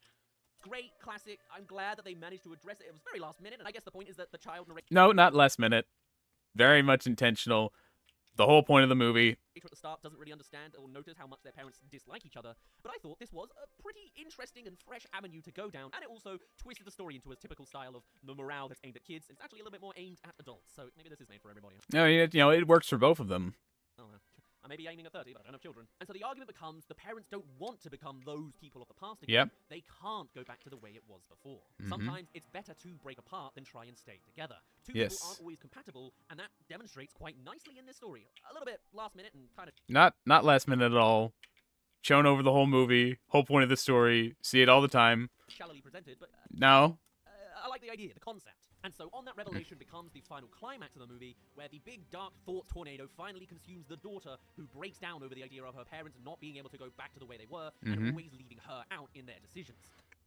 As if going under the assumption that they don't love her, and asking what about her the entire time after she's given so much of the last year trying to get them back together. And he seems to understand it much better than the other two. At least back to their human forms. This, I think, is a really nice, mature beat to go down. Mhm. And of course, at that point as well, everything else goes wrong possible. The guards catch up, the princess is away from them, so they capture the monsters separately. Right. You muzzle the monsters this entire time after doing that never before, so that's just to get rid of the whole they can explain who they are at this point.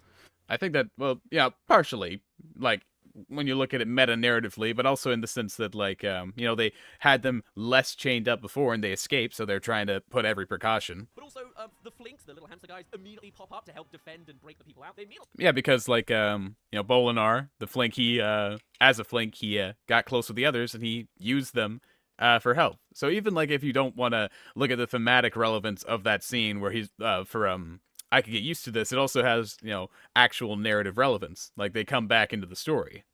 Break the monsters out. They all manage to talk and then are immediately on board to address the big dark tornado. It all happens very quickly and very much feels a little bit too rushed for my liking. I didn't think like it was rushed at all. But also the solution to this story, right? I think is also a little bit missed of an opportunity. See, okay. I always took it as Princess Elia is distraught over the fact that her parents are staying separated. Also, No. She is not, like, distraught about the fact that they are separating. It's that it's the implication that comes with it. The idea that if they can't love each other, then maybe they're not going to love her. That's, like, her deeper fear, her worry. That's what drives her to try and keep them together over the film. She has this assumption about that.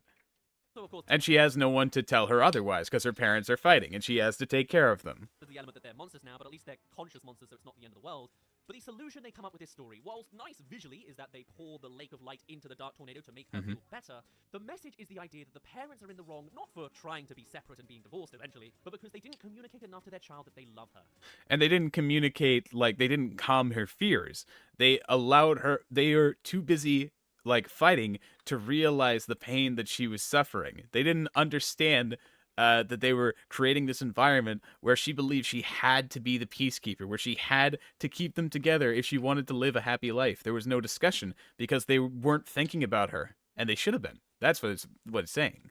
The idea is that Elia is distraught because she believes her parents don't love her anymore, and that's why they're arguing and splitting. No, that's not why they're arguing. So the answer is tell your child you love her, which I don't think... Well, no. It's reaffirmed to them in these kinds of situations that although they might not love each other, they still love their child. And that's what they do. They work together to, like, coat Elian in the love, in literal, like, pure love that was the relationship they had before. That's what the lake represents. They sprinkle it down on her. She's able to see clearly beyond her hate, like her anger and her sadness, and she's able to see them cooperating to shower her in love, like literally shower her in love, and it's able to break her out of that trance that she is in by being taken over by her emotions. And from there, they're able to make a new pool of light, a new, better relationship, and turn the parents back by accepting the divorce, knowing that there's nowhere else they can go with the current like relationship they're in and the harm that it's caused. Like, that's what it's about. It really addresses the real problem, that is, the parents are divorced and can't go back to the way they were. Even still, it definitely does. It's nice pouring literal manifestation of light into the darkness, but it also very much feels like, she's in there, slashing away at her happy memories when they're all a happy family, and then light sparkles around her, and she's like, oh, okay, that's not I don't feel like he really understood what the intent was here. nice. Now I like these memories. There's, again, really nice highlights in the musical elements, like the choreography of talking to her miraging younger self, saying that things are going to be okay. Gotten modeled as it became a final product. This was the exact same scenario with the Luck movie. The concept of playing around with luck is great. I feel like it was very well defined here. The world building, the old man who gets swapped with a hamster, the secondary advisor who's there to be two of them. There's flying leopard cats, but they're white, and then the hamsters. There is no real characters. I think there's 3 in the castle. The old man who gets swapped with a hamster. I don't really see why there needs to be more characters. I feel like they had as many as was needed for the story. The secondary advisor, who's there to be there, and then the head of the guards. And I guess then slapstick old lady at the start, who's a bit of a punchline. There's just not enough, I want to say ensemble work, but ensemble work clearly makes movies terrible, but this film feels too shallow in all of the ideas it could go on to present. At the I don't really think so. very start of the movie, we see that Elian has a whole bunch of friends who each ride their own cat dragon. That, I think, is fascinating, and I'd love to see the cat dragons used more. I don't see why they need to be used, though. Like, where would they be applicable? What would they be needed for? They're used by the guards. It's not really a flourish of, wow, isn't this magical? I think something's lost there. Maybe if the friends were the one chasing after her. No, that just complicates the story. You don't need to add any other characters. You should be focusing on Elian's relationship with her parents and how that's demonstrated over the obstacles that they face together. the kids at the start are mostly just to show that she wants to have a social life like a normal kid would, but she's unable to because of her parents. Getting involved with the story, that could have been better, because it feels like small party goes on the run, the rest of that small party come to join, they reach at the mountain, and then they all are there at the same time to do a very shallow solution to what could be a bigger, more dynamic, emotional story. There's a little bit of that emotionally smart bit of storytelling that definitely sets it apart from just being another Disney imitation. I mean, there's no love interest, so that's nice. And Sorry, I I was literally just zoning out there for a second. is one that I honestly wasn't fully expecting, because, you know, seeing Elian reacting to her mother and father beginning to fight again, they were arguing and fighting in their monstrous forms all the way through the journey, the signs were still there, and having the parents realizing that they had forced their child into this horrible midpoint between the two of them was a surprisingly smart and refreshing moral for this kind of story, but I think it just could have been executed better in a lot of ways. I wish that this emotional maturity could have been better executed at the end, and felt more deliberately throughout the rest of the film. It's pretty deliberate throughout the whole movie. But hey, bonus points for infusing modern family dynamics into the fairy tale structure. For me, it was just a little bit too late of a kind of scenario. In the epilogue, 1 year later, the monsters have turned back into humans, and they do actually come to the more correct choice of don't just tell your child you love them, they actually do live in separated houses. Yeah, they were very explicit about the idea that it would lead to alternative families. That is nice. They have a big audience for a birthday party for her 16th. They don't address the fact that she was going to become queen, so that doesn't become the real ending. Well, that was just because the parents were monsters, but you know they're back, so there's no need. Everyone and their mother comes in very, very quickly. Every character we've practically seen. There's a Yeah, because it's like a final party epilogue scene where all the characters are there, and it's like, oh, it's everyone we've seen over the movie.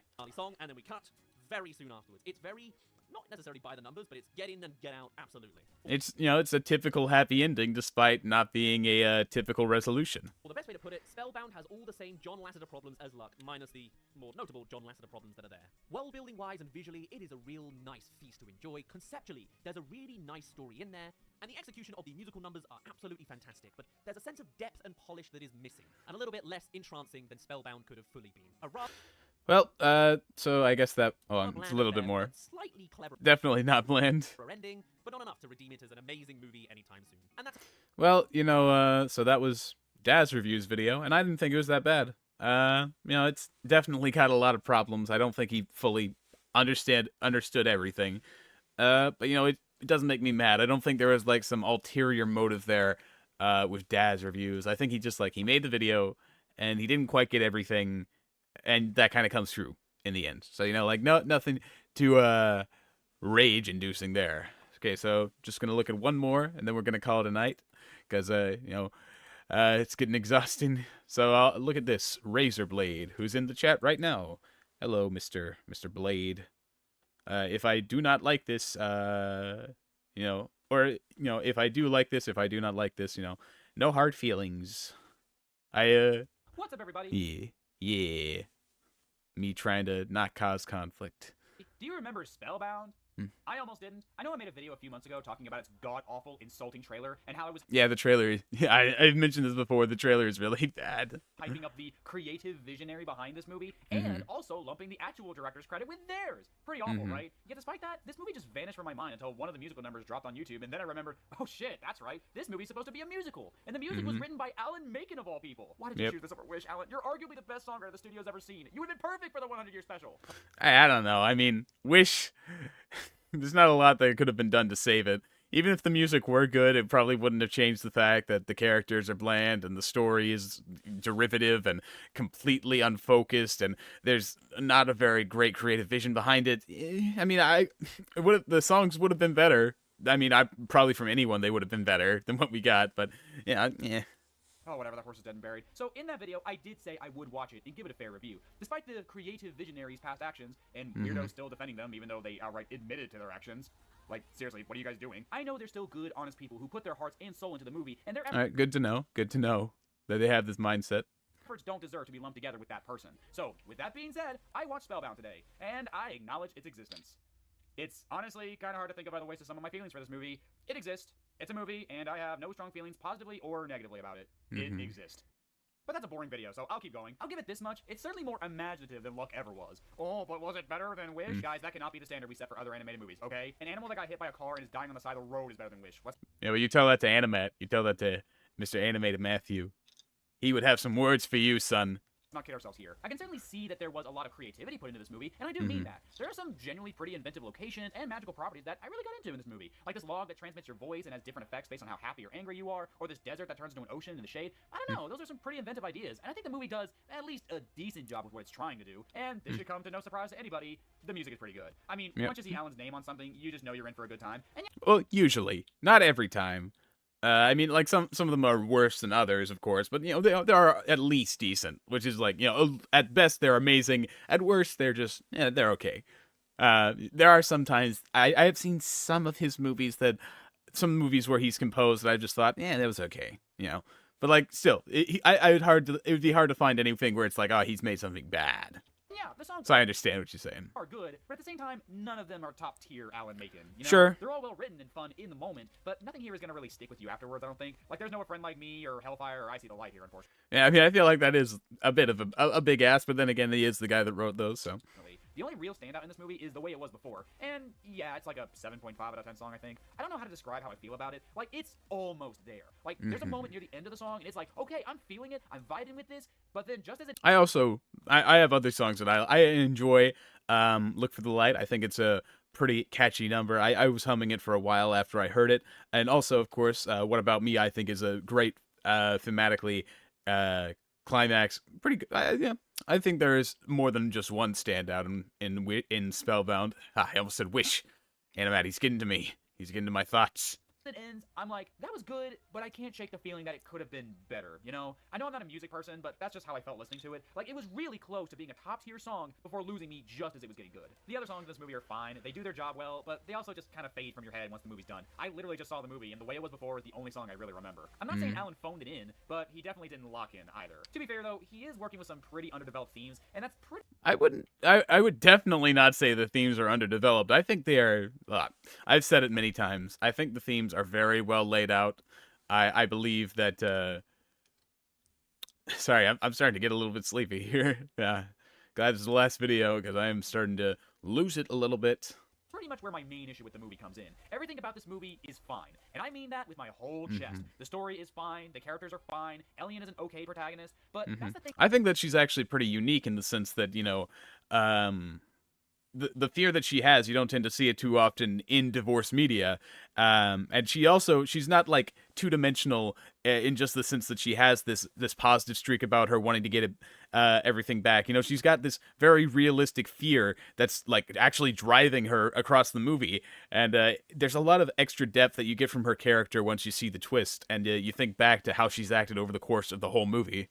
Thing that bugs me the most, because in the last... Like, she has a lot more depth than even some Disney princesses. Last 15 minutes or so, there's this big drop that comes almost out of nowhere, and not out of nowhere. Very well foreshadowed over the course of the whole movie. Every song, a lot of dialogue, the entire allegory and metaphor, pretty well set up. It just got me going, oh, so that's what the whole movie was about? Yes. I mean, you're gonna fool me. So to talk about this part, I have to spoil... I think that's just because, like, what to some people, if you're like just passively watching the movie, I guess it can come off a little bit out of nowhere. But if you hear the twist and then you look back over the events and you really pay attention, or you don't even have to pay attention that hard. If you just you look back and you think back to it, you'll be like, oh yeah, actually that was actually what it was about the whole time, huh? Yeah, I'm surprised I didn't see that before. For the film's ending, and if you're interested in seeing it for whatever reason, this is your moment to leave the video and come back later once you've seen it. You've had your chance, and now it's gone. So in the last 15 minutes, it's revealed that the reason why the parents turned into monsters was because they were always fighting and eventually realized that they are no longer compatible with each other, and they want a divorce. And I'm just like, wait, that's the reason? They turned into monsters because they wanted a divorce? No. They turned into monsters as a representation of how they act in their loveless marriage. They didn't turn into monsters because they want a divorce. No. The movie was about them realizing that they want to be separated because they are constantly causing problems while they are together and turning into monsters because of it. Their marriage is turning them into monsters. Okay. So here's my thoughts on that. On paper, I actually like that. I really do. The constant fighting between the monsters, the destruction left behind in the wake, Elian being forced to grow up on her own because she can't rely on them, is good. The problem is that there's no foreshadowing or build-up to that. Oh no, there is a lot of foreshadowing, a lot of build-up. Just look at my video and It's all over, man. It's fucking everywhere. Everywhere. Being the reveal. I never once chalked up their behavior to, oh, they must really want that divorce. Well, it's not, the behavior's not supposed to say, oh, they really want to get a divorce. It's supposed to show, this is a behavior that that's in a toxic relationship. This is the behavior that someone would exhibit in a relationship that is bad, that's gone bad. Like, that's the point. It's not supposed to say, of course, this behavior indicates they want to get a divorce.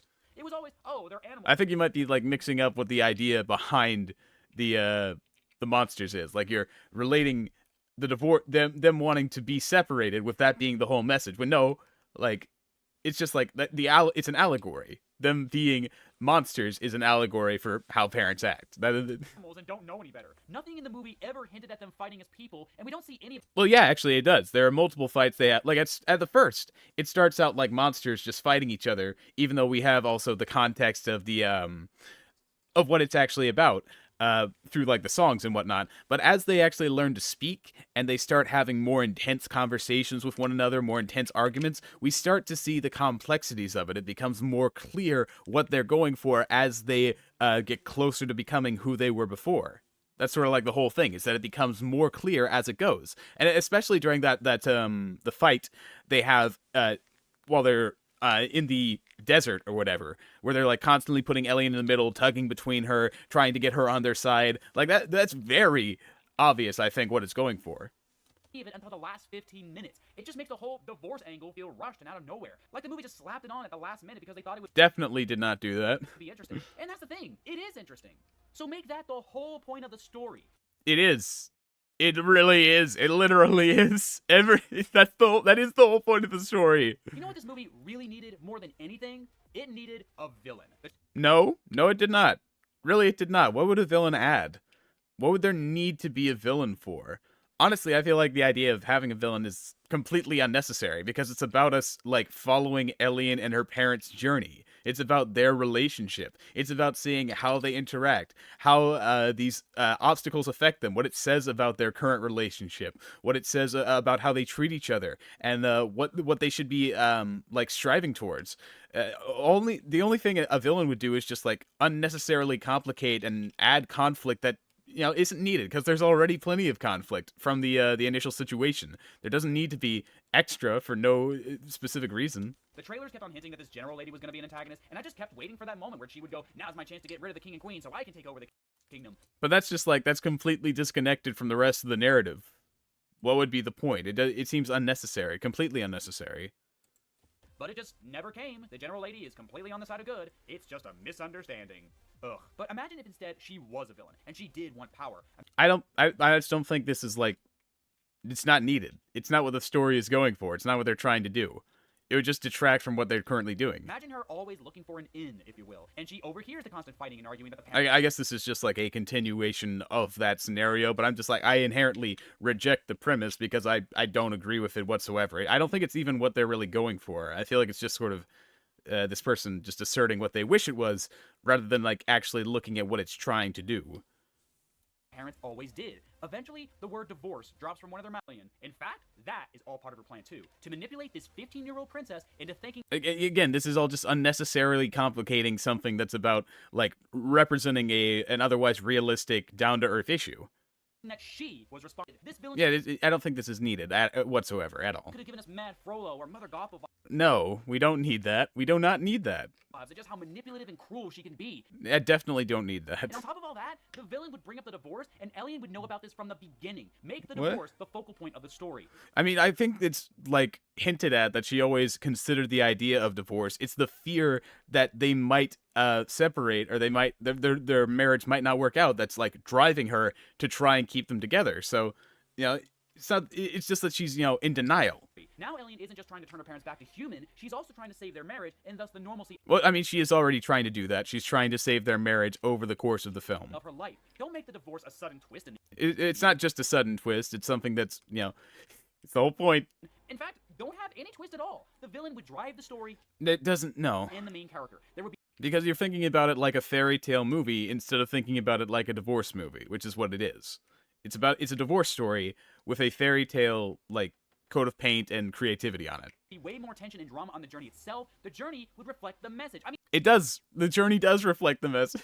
Think about that. That tunnel that uses their voices against them, the sea Yeah. sand that causes them to sink and fight more. Yes. The pieces are all there. It's not that the pieces are all there. It's that they are connected. I just don't think you are currently seeing them, my guy. For Elian to learn that even though her parents don't love each other anymore, that doesn't mean they don't love her. That's what they do. You're saying what they do. Just like in Puss in Boots: The Last Wish, where both the We don't need it to be like Puss in Boots: The Last Wish, because it's not a fairy tale movie. It's a divorce movie. villain and the Divorce story. Divorce conflict. That's what the twist is saying.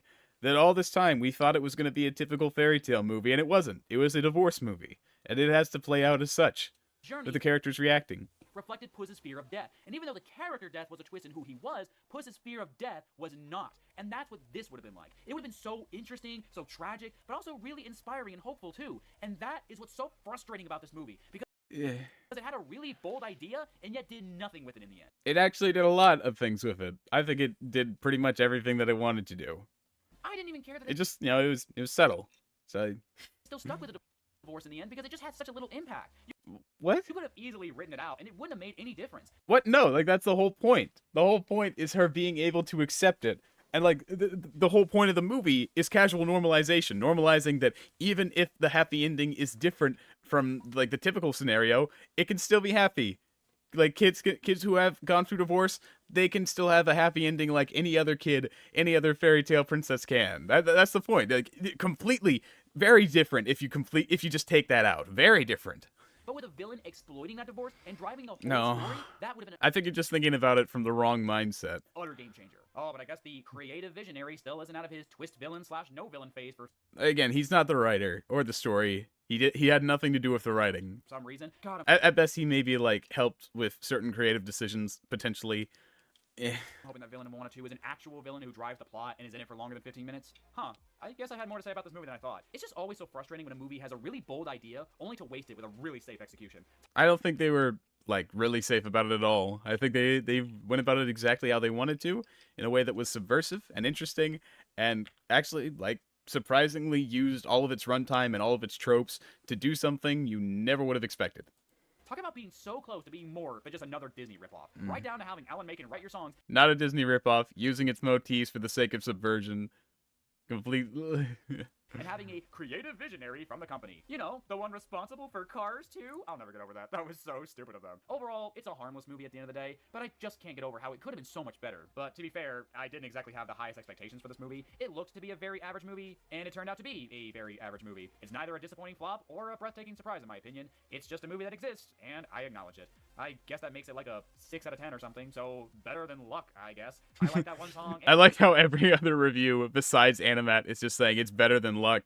Because it's probably unrelated, but still, just like Animat, maybe it's a chain reaction where Animat he went so fucking hard saying, Luck Luck is better, not Luck fucking Wish is better. So they feel the need to like counter, like actually no it's not, guys, please. And it had the occasional good joke here and there. But other than that, I am never gonna watch this movie ever again. But hey, good job, Skydance. You did an okay job. That credit goes to the team who made this movie, not the creative visionary who only produced it and nothing else. I'll be deep in the cold ground before I give credit to that cretin. Meanwhile, I am actually low-key excited to watch Moana 2. All right. Well, that was got another Tyshawn Senior $5. That's what I always said about the Mario movie. Not every kid's movie is Puss in Boots: The Last Wish, nor do they aspire to be. All right. Well, that was the last one from Mr. Razorblade. Not the worst, not rage-inducing. I feel like there's personally a bit of a disconnect, for sure. But better than Animat or Disparu. So there's that. I am starting to get a little bit tired now. I feel like 3 hours is a pretty good stream. So thank you all for coming along. It's been a fun time all around. I feel like we've made some productive shit. We've been productive. Also, make sure to check me out at MomoCon this May. I'll always have that there, just in case, just so you remember, because I'm gonna be there, Atlanta, Georgia, May 22nd to May 25th. Come see me if you want. It's a little ways off. All right. Thank you all for coming in, and I'll see you all next time. Also, check out my Spellbound video because I think it's pretty good. Bye bye.